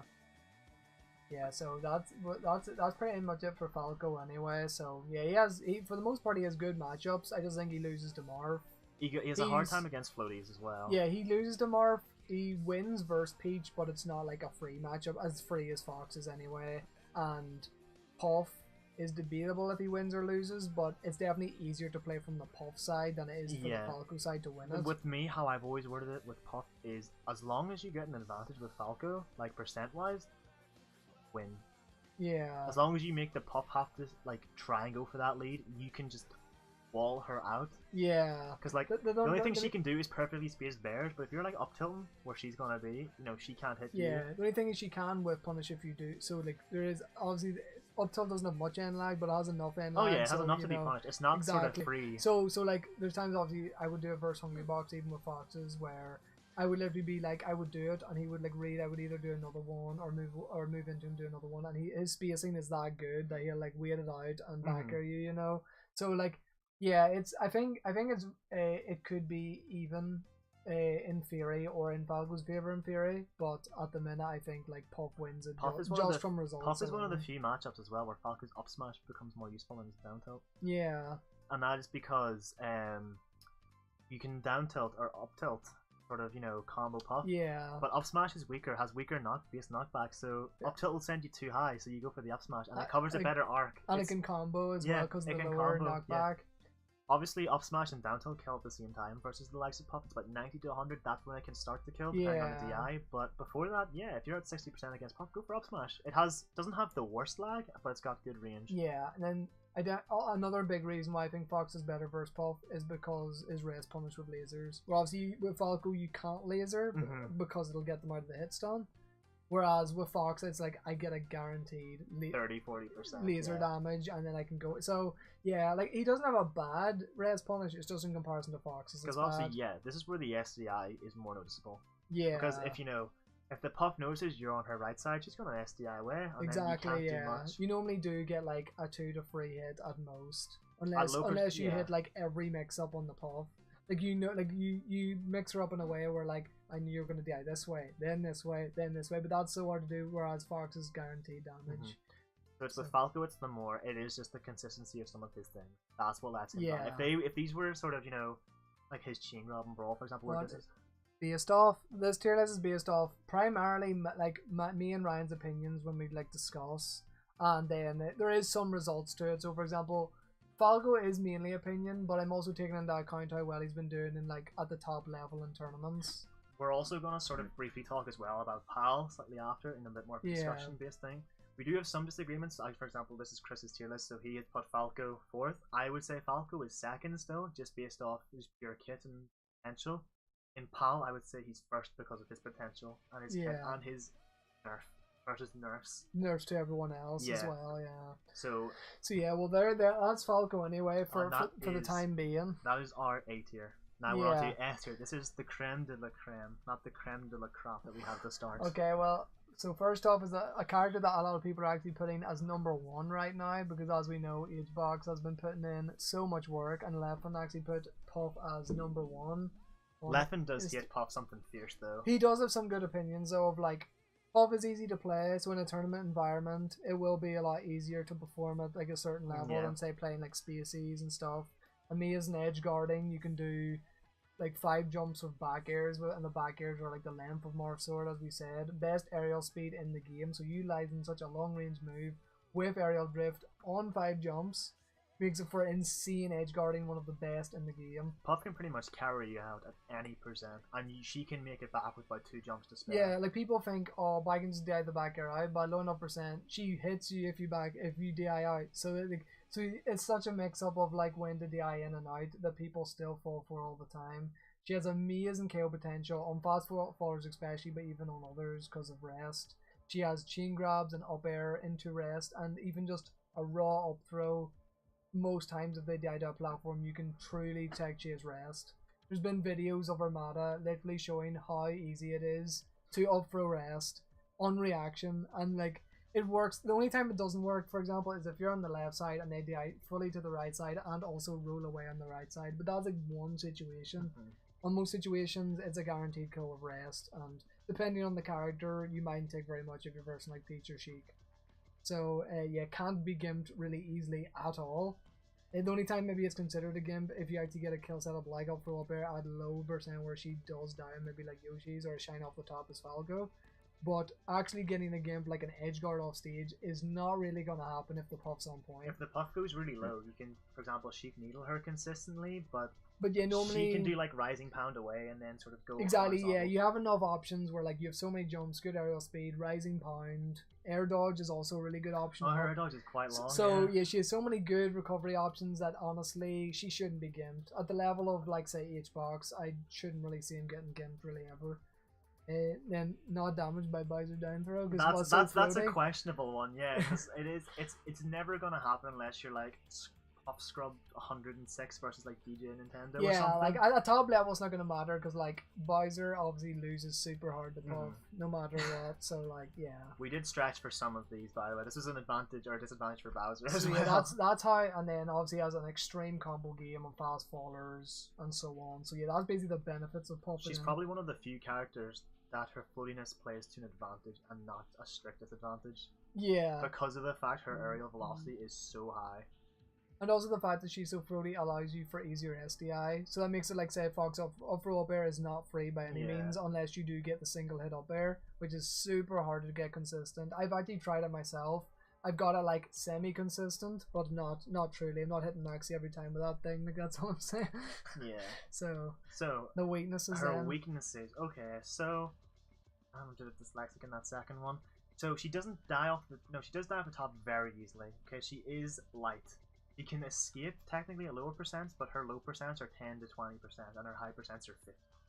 Yeah. So she has the advantage she can escape, but her range to escape is not that good. If you miss a rest, you're kind of fucked in a lot of cases. Now, you can get hit by a fully charged Marth neutral B, 20 Fox leaders and an up smash. Falco can start a combo.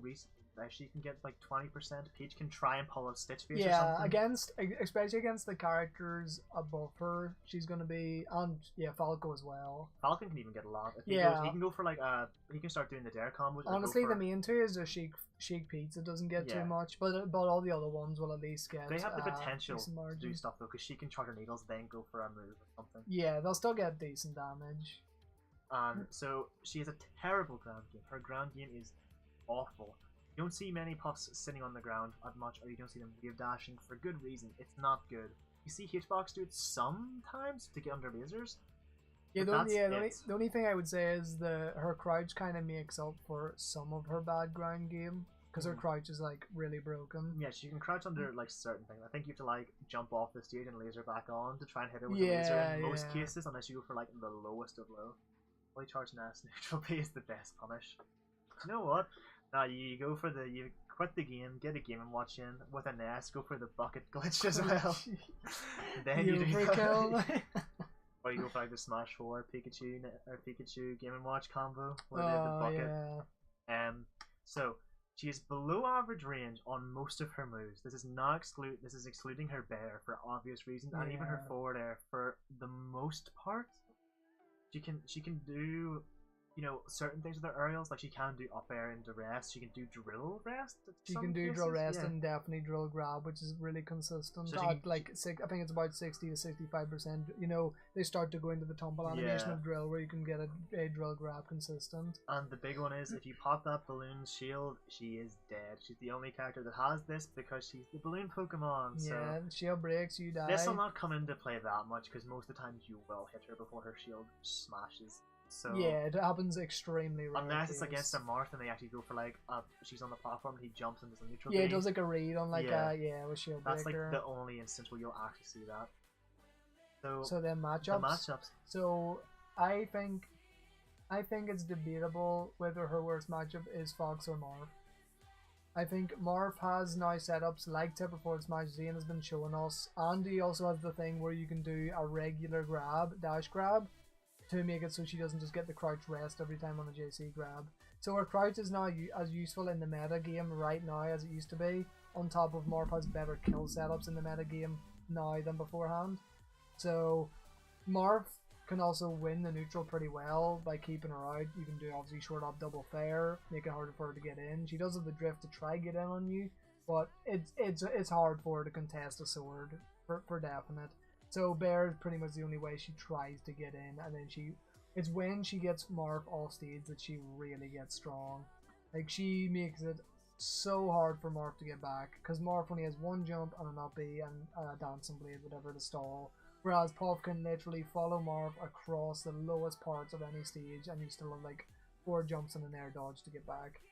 So yeah, I think the matchup is honestly at the minute extremely even for Marth Puff. Or maybe Marth wins very slightly, but it's making it hard just because 8box is also just an extremely good player. And then then I would go into Puff Fox, which I think is also debatable if it's 50-50 or Fox slightly wins. I think on stages like FD, Fox definitely wins, but then there's stages like Dreamland where make me feel Puff wins. So it's Dreamland. probably more stage dependent for you. Yeah, it's a very stage dependent. I still think Fox has a slight advantage because he can laser. He can laser camp. It's he has the potential to just rack on that percent, and he can sort of use his speed to get that. Like he only needs one move to get in at like 90%. Like a Nair could even start to kill. Yeah, the only thing is though, it's like Rest becomes really strong in Dreamland, and sometimes it's hard to land lasers because they have so many jumps to weave around them. They also have planking on ledge if they are up in stocks percent. Yeah. Which makes it you have to like find a good down tilt. Thank you, Armada, to find that for Evo. So even Grace, or you'd be screwed. Planking would literally destroy this matchup. Although in defense of planking, if planking did become meta, it would be very much nerfed. You would start getting into the ledge limit would come back into play. Stalling rule would come into play a lot more. You'd have people sitting there. So I think the matchup is very stage dependent, and both characters have a lot of stuff against the other. But I think at the moment, as it stands, I think Fox wins the matchup slightly. And so I think Fox is probably Puff's worst matchup, and then Marth like just after. The way you can look at the top tiers is the matchups above are worse for that character and the ones below are better. Yeah. That's probably the best way at the moment, that is pretty much the especially case, in almost. A tier. Like we have said, Falco could potentially go up. Falco will never go down. Falcon could go up, not really down. Yeah. It's kind of stuff like that there. So that's how you could view at least A tier on. So yeah, then Falco Puff, I think at the moment I have to go by results, and I think Puff wins the matchups slightly, and that's because it's also easier to play on Puff's part. So I'm not saying Falco doesn't have the potential to win the matchup, but I'm saying the game plan Puff has to play, and at the minute how it's played, it looks like Puff wins. But I think Falcos could change stuff up and just play better in general to make it either even or even go Falco favored. But I think it's going to be a while before we see that, unless a Falco Mango has been stepping up. He's been taking sets off H-Box, so it's doable, but H-Box is making it look more like Puff at the minute, so I have to go with Puff, although I could definitely see Falco also winning the matchup. It's just right now. Yeah. I feel like your tier list is, like, for these ones, it is very much, this is right now. Exactly, I think in perfect play, it's a lot harder to gauge how this will end up.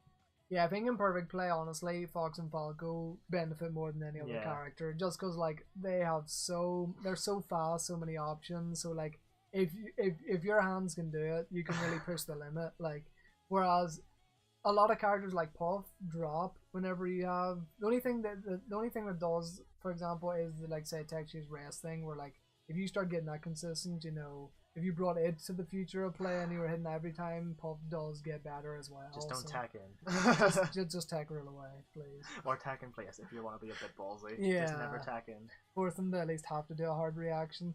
Mm. So yeah.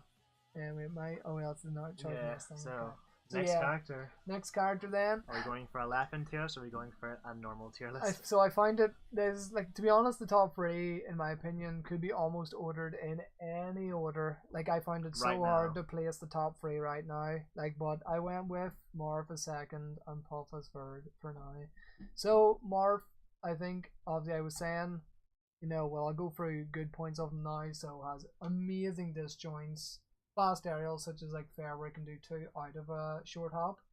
So that, on top of being such a disjoint, having those disjoints gives him probably the only 2 characters I can see having a better neutral than him are Fox and Falco. But even then, he's potential for best neutral in game for sure. It's definitely a debate. So in NTSC, obviously has his Dare, which is a spike. He doesn't have to resort to his up B as much, where he has to impale. And Dare does just guarantee that kill easier, and it's less risky to go for than like if you miss the up B or get like a soft spot up B. So having that Dare is like really nice in NTSC. He has also potential for best dash downs in the game, combined with the range of his grab as well for whiff punishing, and how he like low profiles when he dashes and has really good dash speed. So his dash is absolutely amazing. What he gets access to, he gets JC grab out of dash, down tilt out of dash. He can do like even dash, fair, fade away fair. So he has so much good options out of dash. So yeah, in in PAL, he gets knocked down by Shine because he's lighter in PAL to He's Fox. 2 units lighter. He's Yeah. 87 to 85, which just puts him under the threshold. Of being able to like slide. Yeah. Yeah, so in NTSC you can obviously wave shine him. It's not like if he actually gets an SDI away, you can't true combo wave shine to up smash. You can still do stuff like drill, shine, grab, and stuff Yeah, like that. you can still do that. You can still do like a wave shine grab even if he does get the SDI away. So, but there's also the thing of he can SDI up for up air. So getting the grab's good as Fox, but there's counterplay as well. Then he obviously has tippers on all his moves. He has like tipper fair to connect into down air to combo. Go Which for is the Ken combo. the Ken combo, yeah.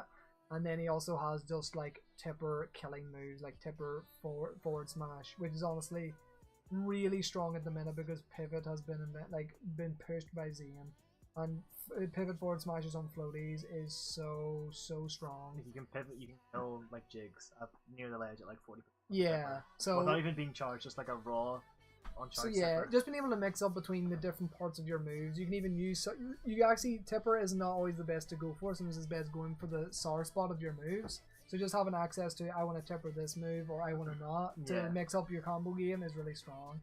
So that's why he's like that's his benefits right now anyway.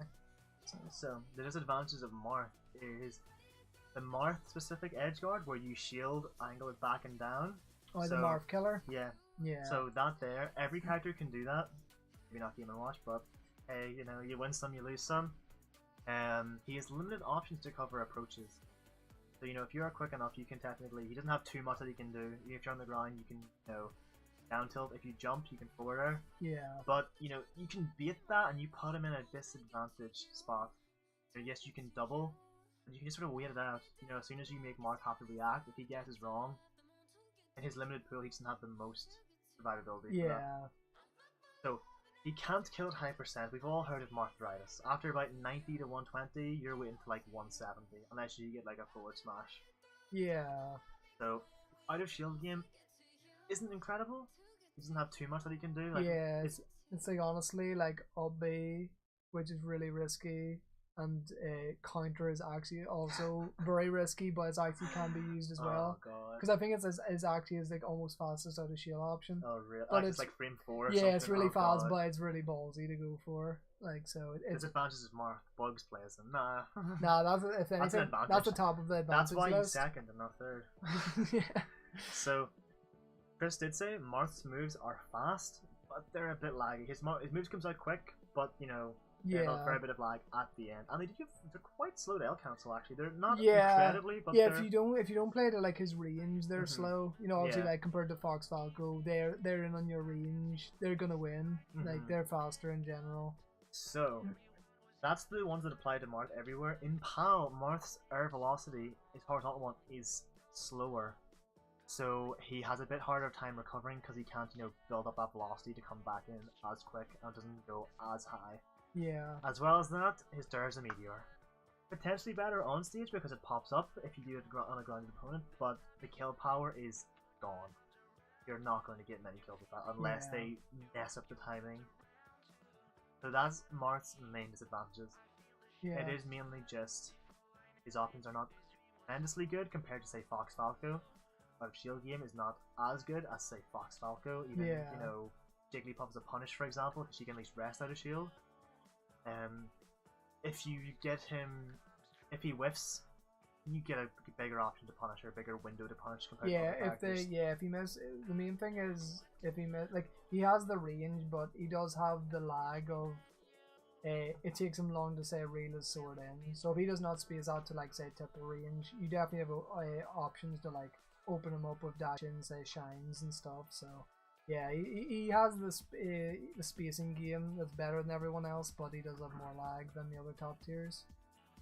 And then, so for matchups, I think he actually beats Fox currently. As Alright, it is. laughing.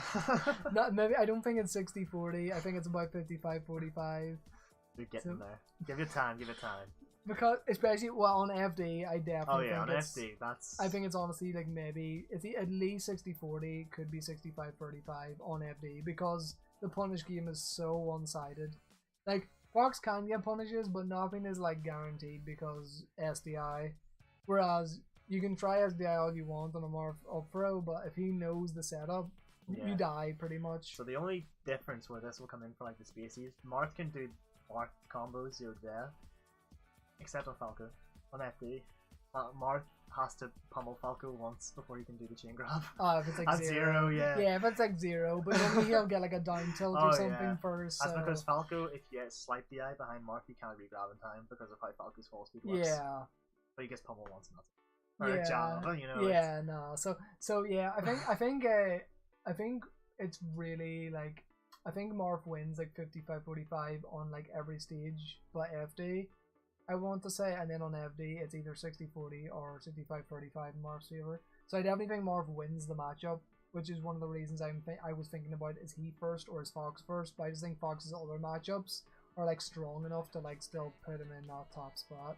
So it's like, you may beat the top character, but Fox is more overall. Yeah, like looking at all the other high to top tiers, apart from Marth, I think he does really well. So then you've got Marth Puff, which again, I've already really talked about that anyway. We've kind of talked about every sort of matchup besides, you know. So yeah, I think Marth literally wins every matchup, potentially. The only one he maybe doesn't win is versus, like, Puff. Peach to a lesser degree as well, because the foes do have give them a bit more trouble. I think Marth wins versus Peach pretty Solidly, hard though. Really? Yeah, no, I think it's like one of Peach's. Oh yeah, sorry, matchups. yeah, because Peach can't get in. Yeah, because you know, at least Puff has the aerial speed. It's just the killing that is the harder, And actually Falcon, he doesn't, like, Fox does way better I think versus Falcon than say Marth does. Yeah, that's fair. So yeah, that's why Marth is like here, because although he beats the best character in the game in my opinion, he does not beat the others as hard. So then we have the best character in the game. Yep. My main. He'll always be my main. Sheik and Zelda. Sheik and Zelda. No, I mean Fox. Yeah, so Fox. Sadly, this isn't a picture of Green Fox. It should be, by the way, as well. But neutral is my second favorite, so it's not so neutral bad. is a pretty sexy color. It is. Fox. It's nice. So, I'm sure it's still Effen's Fox, which is my favorite Fox to watch as well. That's what you base your gameplay off as Exactly. Yeah. So I have big hype for any time I see Leffen at a tournament. So let's go. Oh shit. So I'll go for his advantages then. So. Everything. Literally everything. Amazing neutral. Great green skin. Great green skin. I would prefer maybe white boots. Oh, but the red boots aren't bad. But you know, amazing neutral. His dash speed is insanely good with access to like running down tilt, running shine. He has lasers even if you want to play more campy in a matchup. He has up tilt to anti-air landing opponents on top of just covering even tech chase positions on platforms with pivot up tilt. Yeah, as Ryan says, best burst speed in the game. So although Falcon is faster statistically with his like dashing, the initial dash of Fox is quicker to start with. Yeah, good projectile. So I've already said how you can like choose to play campy with short up double laser. It really helps in like say the Puff and Peach matchup, who are a bit slower and just floatier, so you play a bit slower in general. And me has not be even buffed in NTSC, so it goes like I think it's an extra half distance or so on top of the full distance of PAL. So yeah, I've seen some crazy recoveries. In fact, there was the under battlefield ones you always see. Yeah, and when the recent set I analyzed was HBox Leffen, and honestly, like Leffen was in the blast zone. In the magnifying glass, he went straight forward, and HBox thought, I'm gonna roll up, it's it. Which in PAL he was dead, but in NTSC he actually made stage. I actually think partially due to Puff's hurtbox. Oh yeah, it could be because that was crazy. This is not like Smash Ultimate where you can't push through someone, so that might have actually helped him. It might unintentionally have done it. I might be talking to my ass, but I feel like he slightly could have been It definitely could have happened. Mario is equal to Doc. No, Mario isn't equal to Doc. Mario is one spot lower than Doc. Yeah, Doc's better because he's got better kill options to summon up really. So yeah, Fox, best pressure in the game. He has the fastest like aerials in the game on top of a 3-in-1 shiny you go into after L cancelling your aerials. So this makes it so unless they have an extremely good out of shield option, honestly almost it's only Falco that can contest this with grounded shine out of shield. It makes it super hard for any other character to get a true out of shield like punish on anything he opens up on your shield with. Then you also have the other thing of I think Fox has the best out of shield options in the game, having that 1-frame shine out of shield. I have his 2-frame jump squat. Yeah, exactly. So and then you can also, if you're good enough to get grounded shines, you can go into potential wave shines on characters you can do it with, or even if you say happen to China Falco out of shield, you can get a tech chase with grounded China out of shield.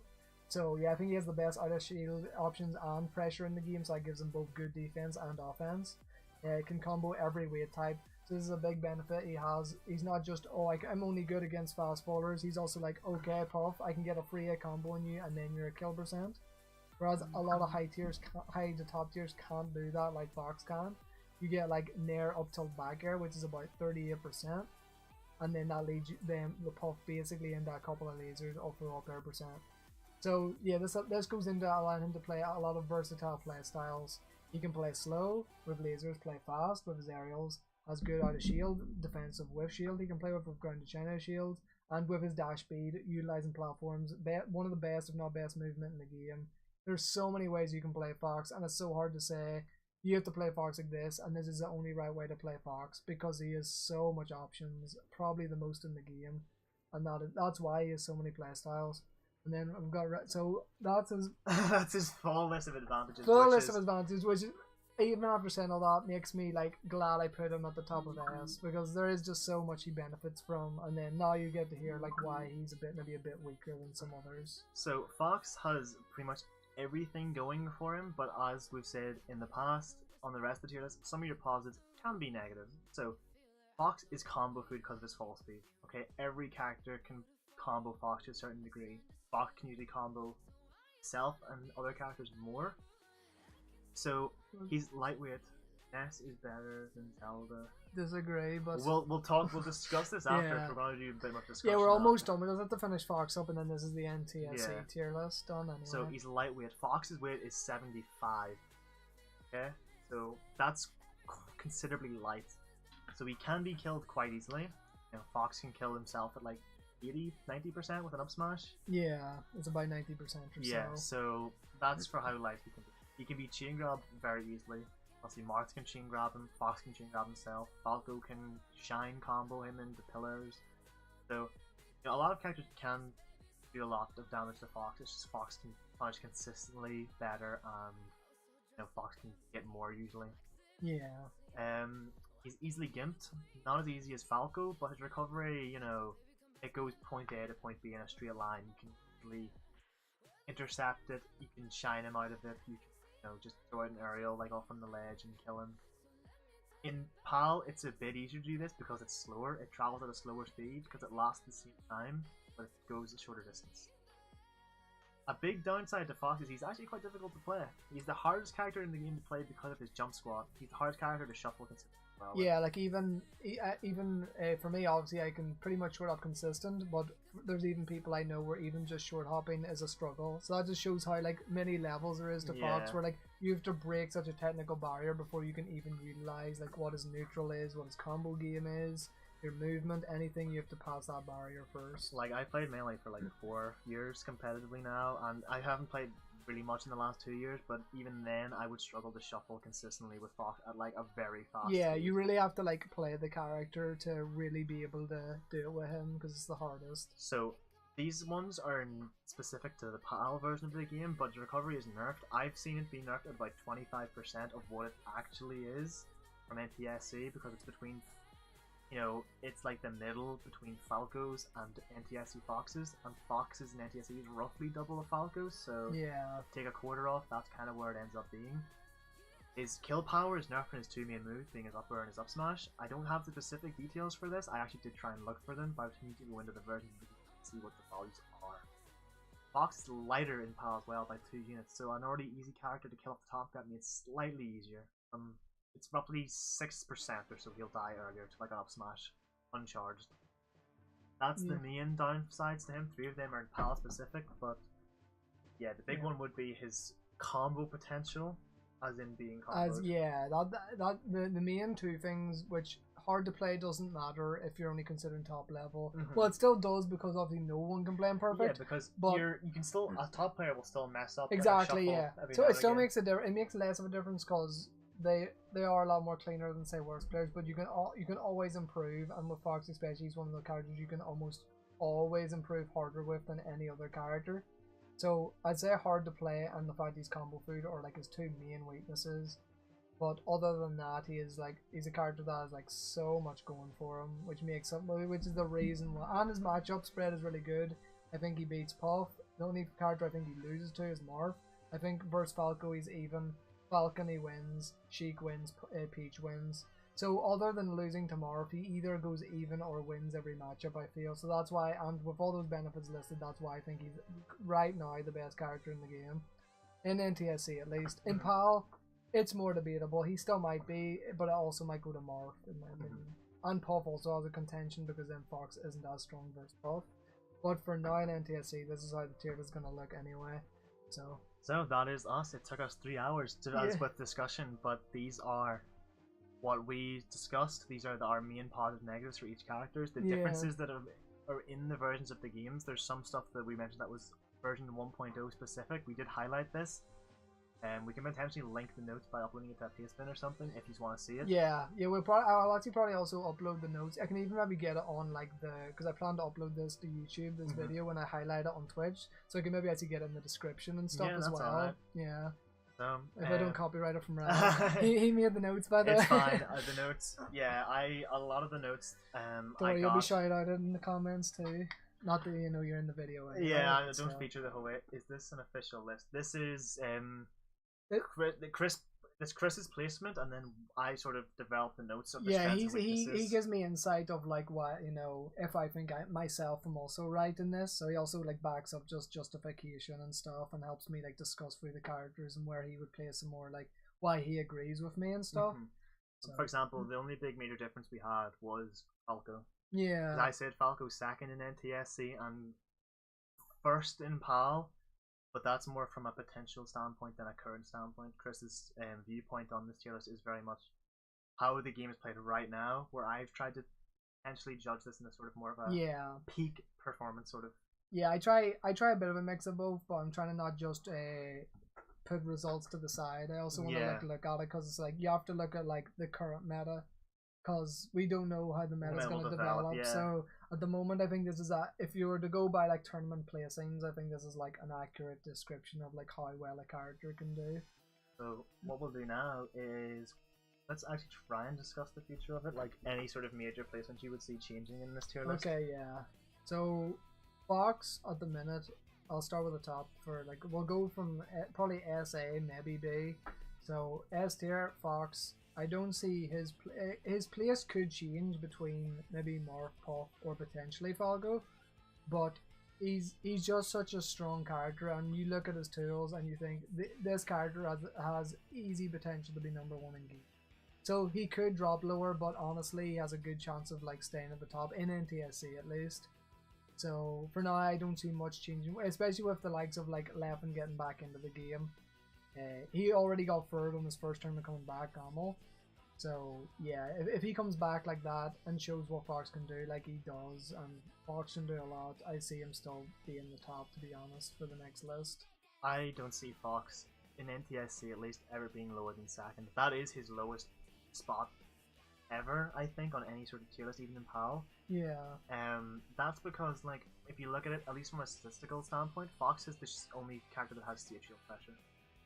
Like stuff like that there, like that's a big positive. Plus, like Fox, most characters are designed in such a way that they are not good at certain matchups in fighting games. That's just how it works. They have their strengths, they have their weaknesses. Yeah. Fox has no glaring weakness that ever outshines any of his like major like golden points, really. Yeah, he has like tools for like every matchup pretty much, because he's like, so versatile. No move in his kit is bad. The worst one potentially forward air. That's good for police. Like I've said, it has Falco the as like well. Yeah, like Falco's good for like racking up damage, whereas Fox is actually good as a DI mix up. Where I even done on fast fodder, like me versus Lucky, for example, I got off throw fair up smash because I was like he's gonna DI in because he's like his last stock. He wants to live survival DI. So therefore, if it is actually a good DI mix-up. But I would say Fairs is worth move, but it doesn't mean it has no use. It's even the stuff like, you know, I know you think down throw was useless with Fox. You said like it's his worst. Well, it's not useless. Really use it. Yeah, I know you think it's good against like Puff. And yeah, stuff it's good in certain, and United reaction tag with it on Peach as well. But on everything. but I think it has its uses. But yeah, up throw is normally the throw you go with. But it's a lot of like the worst things in his kit is situational. And even then, the situations are actually a little bit more common than you'd actually think. Yeah, his tools just cover up so much weakness so well that I can see him just being first over and over again with like no competition. I would never see, at least from this tier list, I don't think I would see any character jump tiers really. Like I could see, we've obviously said Ice Climbers, they could go down with the wobbling ban. Yeah. But where would you place them then if they were to go down? Probably top, either like here? Either top of C or just behind Luigi. I would still think they're definitely better than Ganon without wobbling, and they probably are better than Luigi, so probably top of C. So we've got someone here saying, do you think Samus could potentially have more potential? So obviously Samus got a lot of attention because of the whole how she did against species, like when Plop was using her solely. Yeah. That was a big thing for Samus. Let's see. I could see Samus going up a spot at least, even right now. At best, I could see Samus being above Pika, but honestly, at the minute, that's as far as I can see. I could see her being here, but that's like in the same vein that is here, but like at least here, it's like she's more viable. I don't know. I can't see her being on the same tier as Peach personally. I just like. I think she's like just too limited in some situations, and some matchups are like honestly Puff's near enough as bad for her as it is for Peach, and that's Peach's matchup. And then I think Samus also has some harder matchups than Peach does. So yeah, the best I could see Samus is being in A tier, but the lowest of A tier. But at the minute, I actually think Pika is better than Samus because I think Pika has better matchups. And Axe has been performing better, and Samus actually hasn't been doing that well of recent too. Like Plop hasn't really been playing much Samus, and there hasn't really been any Samus doing super well. Whereas Axe has got second at 2 tournaments, only lost to HBox and Mango. So he's literally a Pikachu has placed second place at 2 majors recently. Whereas honestly, what has Samus been doing? Like, I don't really know. Like, Samus just hasn't been getting the results like Pika has. So it's just that it's going to stay like this. Yeah, potentially this year. But the best Samus I could see ever being is A tier, but the bottom of A tier. But that's at the very best for me. I could see, personally, I could see Doc going up. Genuinely, I could see Doc being better than Ganon. And potentially being on par with Luigi just because of certain of skill setups. Yeah. I don't think he would ever be on the same tier as Ices, because I just feel like once you move him here, he can't really beat anyone above him. Yeah. I feel like he's very much a middle of the road character. Like he can beat these characters quite well, but he can lose to these ones very hard. You know, I've seen, for example, yeah, honestly, I could definitely see him being better than Ganon, and then it's like, he could be better than Luigi, but it's probably a situational thing. It's like Luigi might have advantages in some matchups, you know? Yeah, like I think Luigi overall, when I think of, he is better, but Doc is like... It's like, right. Yeah. Like, Axe is the main, thing for Pikachu, though. Doesn't have, too many people doing well with him besides that, but no, Axe yeah. has kind of pushed the character. Pikachu is obviously just, less popular as well, though. Like, you have to take into account, although it's only Axe, it's like, how many Pikachus do you play against? Not many, most likely, because he's not a top tier, and he's not even a high tier. Without Axe, Pikachu was considered really low. And even if Axe just dropped him right now, the results would definitely, Yeah, because it's kind of the same as Puff. There's a reason. Yeah, it is. I just, put the back on them. After this. So basically, there's a reason why HBox is such a better Puff than everyone else. Is because Puff, like Pikachu, is not a very popular character. People don't like the way he plays or playing against him. So because of statistics, you're gonna get less better Puffs than less better Foxes. Because Fox in tournaments. Who's there for Puff? Is Prince of Boo really the next one? Is he? Toussaint is probably the next best after HBox. And then Prince of Boo as well. So you got 3 good Puffs really. Yeah. Got Maxie up there as well. But yeah. So yeah, Puff is, you don't verse many on bracket, which is why I'm always grateful, because now currently the best player in Ireland is a Puff main. So I get really good practice versus a Puff. So I'm ready for a matchup that not many people are. So it's really nice to have a player as good as Maxie. I used to play at least quite often. I played him a lot. That is a big thing as well. Once you get below B tier, the character pool or the player pool for these characters go down tremendously. Exactly. Even B tier, there's little, for example, Amsa is the only Yoshi that doing anything. There used to be Vector Man, but he doesn't really play anymore.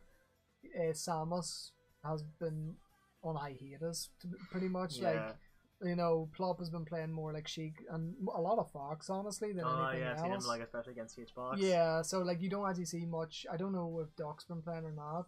I haven't seen much from him. Yeah, so yeah, Samus hasn't got much representation, and then the only representation Pikachu has is Axe, pretty much. So Axe and Yoshi pretty much only have one player keeping them above water, almost. If those two characters or those two people stopped playing, those characters would definitely drop the tier list, I think. Yeah. It's more, at least if it was a tier list on, these are the results as well, because you don't really have a few top sounds. Yeah. See, I'm just not as aware of like Samus players, but there probably is a couple out there that I'm missing. I do think this tier list is quite good though. I feel like, you know, we have definitely hit home with a lot of like, at least right now. And then Morph, well, yeah, because I'll go back to the top tier. So I've already said why I think Fox is gonna probably stay the best. Morph, I think, could change. Morph could either go below Puff or above Fox, because I think he wins the Fox matchup. But honestly, I think spot number 2 at the minute is really sweet for Morph. Like, it's a really nice spot to put him. Either second or third is the best spot I can see putting Morph in on the tier list right now, because he does pretty well versus Puff. He does really well versus Fox. And in other matchups like Falco, he wins as well, in my opinion, because he has like such a ridiculous punish game like he does against Fox. A tier list is based off character potential as well, but it's hard to gauge that potential when the character doesn't have many players. Exactly, like you have to realize how long Melee's been out for as well. So like it's bad to always go by just potential, because like, you know, the meta has developed a lot. So you also want to be realistic with the potential of Falco will probably be never met, if you know what I mean, like the full potential of Falco. So like I don't like looking at potential too much, because I like to see what they actually are. If me and Ryan if it is based off potential, it's more like this. I think straight up. It definitely could be potentially like that. Like you could potentially toss these two as the same sort of thing. It's just right now and how the meta is going, because you know, if the meta goes one way and stays that way, potential can mean I prefer to look at it like if me and you go down major right now, for example, like this is how I think characters will be, how good they will do in a tournament, for example.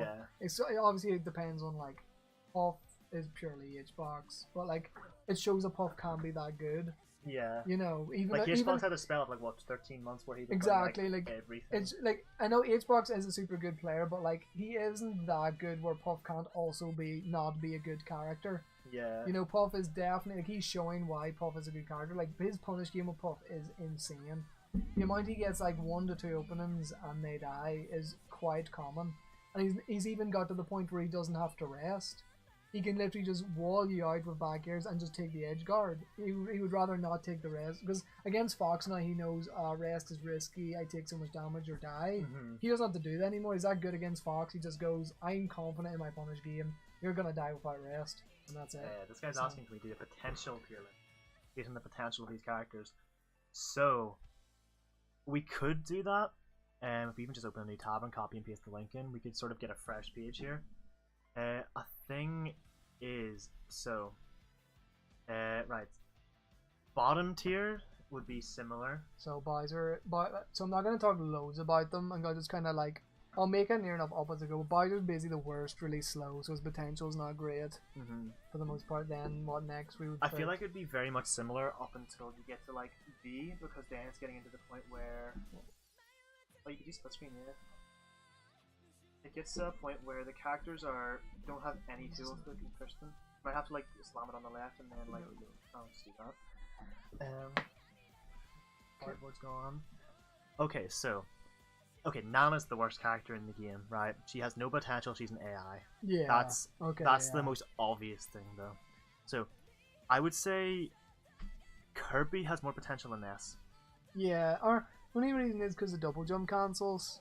Ness, I feel like just Ness, like once he gets off stage, he is dead. If we're talking like a potential, you're playing perfect. Yeah, I just think though his pressure is really good if you could play perfect with double jump. So like there would be an opening though, wouldn't there? Surely there'd still be like you could still get grab out of most things, wouldn't you? Well, I mean, I don't think you could get a shield grab really with if he's pressuring right, unless like you could obviously get like a shine out of shield, but this is like he'll be against other low tiers. So like, what's Kirby gonna do out of shield? Kirby's not pretty quick though. No, it's pretty slow. Really? Like the startup of like the. Oh, it's not just it's not instant. All right. No, I've not no, seen no. it. Mal. I No, can it's hardly still tell. this like It has the like cartwheel. does it have a wind up? It does, Okay, yeah. right So then. so Potentially, yeah. In this so case, I think I would have to go with like Kirby as the next one because I think just from double jump cancel alone, even with the PAL buffs. even if so Kirby here, and then after that would be Ness. I want to go. Yeah. So bottom tier stays the exact same. Right. You know what? I think Picchu could go up. I actually Because think Picchu would. might go up quite a bit because if Axe is any example of Picchu can be played. To a Yeah, similar no, result. I think literally I think speed alone is such a thing where potential thrives off of. Like if a character has speed, would Picchu be top of the D tier or the E tier? I also think Roy has potential. Because if we're talking like a hypothetical, you're playing this character, the best they could be played, you would probably be able to land Roy's hilts a lot more, like you'd be played like similar to Marth. I think I would actually put Nana the lowest in this tier. Really? I actually think Zelda. I think Zelda would be the lowest in this then. I think a potential tier list like this is based completely off what can this character do with their toolkit? What does this character have going for them in their toolkit? Yeah. So I feel like the tiers might only like. And I think Game & Watch just because he has those limitations that he'll always the have. hard-coded limitations. And then I think it goes Mewtwo. Or no, I think Mewtwo has more than Roy. I'm gonna put Roy next. I think Mewtwo has more potential than Roy. Zelda has the kick. Zelda has the kick, yes. But like other than the kick, I feel like she's really potentially a neutral. She's really limited. The only thing a Zelda could do is press down, be like. Exactly. Genuinely. Zelda has the kick, but if you're playing at a really good state, like the only character she would do well against in this sort of tier would be Game & Watch because she can always poke him. Many, like for example, if a Roy countered that would do a load of damage and knock her back like halfway through the stage, even at like a low percent. Yeah. And the Roy playing would probably be able to know to land that and wouldn't let her like the Roy could outrange her. Yeah, so I think I'm gonna go with that. And I think like Nana or Popo would still have stuff going for him as well. Like he would still be able to potentially use range to some degree, or like weave in and out with the wave dash. I do think actually, yeah, probably would have more than Game & Watch. Actually, Roy, it's close between the two. Yeah, I'm gonna keep it like that for now, but it's close. Then Mewtwo, yeah, and then we have Picchu after that. Isn't it? Yeah, I think the other ones have more potential than Picchu still in the next tier. So we'll go with that. And then we have... I like how your potential tier list is almost a mirror of, like, at least at the start. Like, it's almost, inverted slightly, Oh, yeah. Zelda's Time beats best in him. It's probably the third best next to Fox's Shine and Honestly, Falco's Shine. I think D tier might stay the same. The only thing that might change is Link might have more potential than DK just because the projectile setups and stuff. Yeah, I'll go with that. So DK, Link, Young Link. Yeah. Then we have, I think Mario would stay the same and Doc would go up. Like Mario stayed the same, Ganon, Doc, Luigi, but I think Luigi and Doc would be situational. Yeah, I think it's actually potentially. I think Mario could be better than Ganon because he does have the speed and fast aerials to work with, and he does, so his better recovery. And his edge guard game's pretty good with his back air as well. The one thing, because I feel like Ganon at this point, yes, he's hits hard, but he's also slower. Like his moves are a fair bit slower. So yeah. Yeah, I think I'll go with that. So I think we don't have the extra tiers. Oh yeah, or what would I do? I can move him above. Make me row above. I'd row above. How many was I need down? That should be okay. Yeah. Okay. So just you need a name as well. So that's F E B C.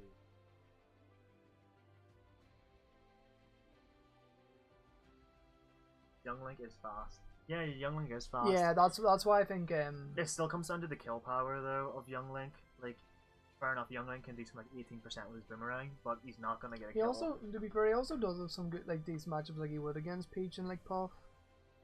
Whereas, would you put him better than Ganondorf? Honestly, I think potentially. I actually do. Do you want to put Ganon in D tier? I think I'm gonna put Ganon where Young Link is actually. Potentially, I do think that's a better call to be honest, because I just think speed potentially can do so much.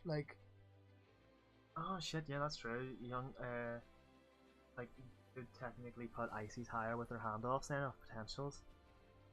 Although, well, that's assuming wobbling is banned, but I made this tier list kind of with wobbling already. Banned or on Getting getting dialed back. It's still like I'm putting it as in it's still allowed. So like that's what even with it still allowed, I would still think still think these characters are better. Do you? Just because I think Nana's terrible, and that and I mean, she is the worst yeah, character. but I think she's that bad that like, you know, it's not easy to set up a wobble. Like the fact that you need Nana right there. So, yeah, so it'd be that, and then Luigi, yeah. Because I think potentially, honestly, Pikachu's super high. Would you put Pikachu like here then? Honestly, yeah, probably like right behind Peach, but in the same tier. Yeah. Because I think Pikachu has a lot of potential when you watch Axe play in like every matchup. Like, so this would stay the same though. And then would you put Yoshi higher? Yoshi above Samus. I think Yoshi has more potential than Samus. So yeah, then Yoshi in that tier, and then you'd move Pikachu up to the next tier. And then it would be, I think, just the same order, honestly. Well, apart from mid, Falco will be higher. I think is Falco going to end up second then if this is off a potential sort of thing? Well, see, I think plus potential is also super high. Like, I just think like plus punish game is just ridiculous. If you like consider like they're playing to the full potential. So are you? And see, honestly, same with Morph because you get one grab and it's like you die. Like honestly, if he was like playing so potentially perfect almost.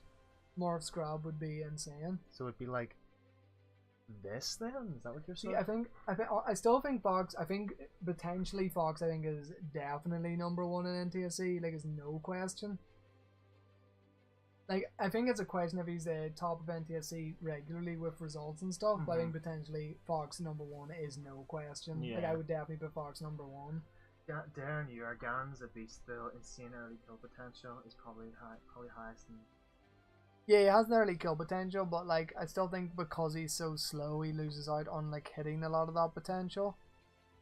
It's like if two people like rush down at each other and say it was like a Ganon even versus like a Young Link. If the Ganon went for like a Fur and the Young Link went for a Nair, for example, or even like if the Ganon went for whatever Ganon's fastest move is, the like Young Link would still hit before. Yeah. It's kind of based on that there. So yeah, because I think Young Link with the speed projectiles has much more potential than like Ganon at the moment, so that's why I put him there over Ganon. And then yeah, at the moment, so yeah, that tier is fine. And then this is the tier where I feel like these three could be in any order, and it's so hard to place. Like, because I know Falco has like lasers and he has really fast aerials, really good pressure and all, but then you also think about like the punish game that both Marth and Puff have, and it's just crazy as well. So, man, those three are so hard to place for me. Although the tier list is somewhat similar. The only thing that ever happened was one character went down and three went up. Yeah, like Falco's definitely in S tier. I just don't know where he's in S tier. Like he's definitely in that bunch now, though. If you look at his potential. In my opinion, he's here, but I can see where Chris is coming from, where it's like, you know, this could be fine, this could be fine, this could be fine. Yeah, kind of like thing. Honestly, those three could be in any order for me, so I'll probably just keep it like any order. Like I actually don't even want to place some because it would take me ages to come to a conclusion. Yeah, so I'm going to say like Fox first, and then in order 2, 3, 4, or some order, then 3. But they are all S tier in potential, I would say. So every other character is set in stone beside 2 to 4. You could technically say they're all 2, they're all 3, they're all 4. Yeah, exactly. So Falco does move up though, he's definitely S tier in potential. And that's it, that's the tier list, and then that's our fan requested potential tier list. Yeah, that should be it. Well, there we go, so yeah, I'll get... Thanks for everyone watching, commenting and stuff for the questions, it was good fun, and yeah, I'll get this up, I'll need to highlight this on Twitch and I'll make sure to get this, and also I've done analysis recently which I need to highlight, so I'll also get them uploaded to YouTube as well. I want to actually try and make my YouTube channel more of a thing where I'm not just only doing Twitch. You know, you can also watch my videos on YouTube and stuff. So I'll try get them up and tweet out whenever I like have the videos, you know, live and so on. But yeah, I think that's gonna do us. That's us. So yeah, that was quite the long 3.5 hours. But we got there, and I think yeah, we done a pretty good job of discussing anyway. So Yeah, cheers, Bugs. I'll catch you later. I hope you have a nice day. See you, Bugs. Alright, see you guys anyway, and cheers for only tuned in. I'll see you next time. So. And thanks for having me on, Chris. No, it was a pleasure. Right, bye. Bye.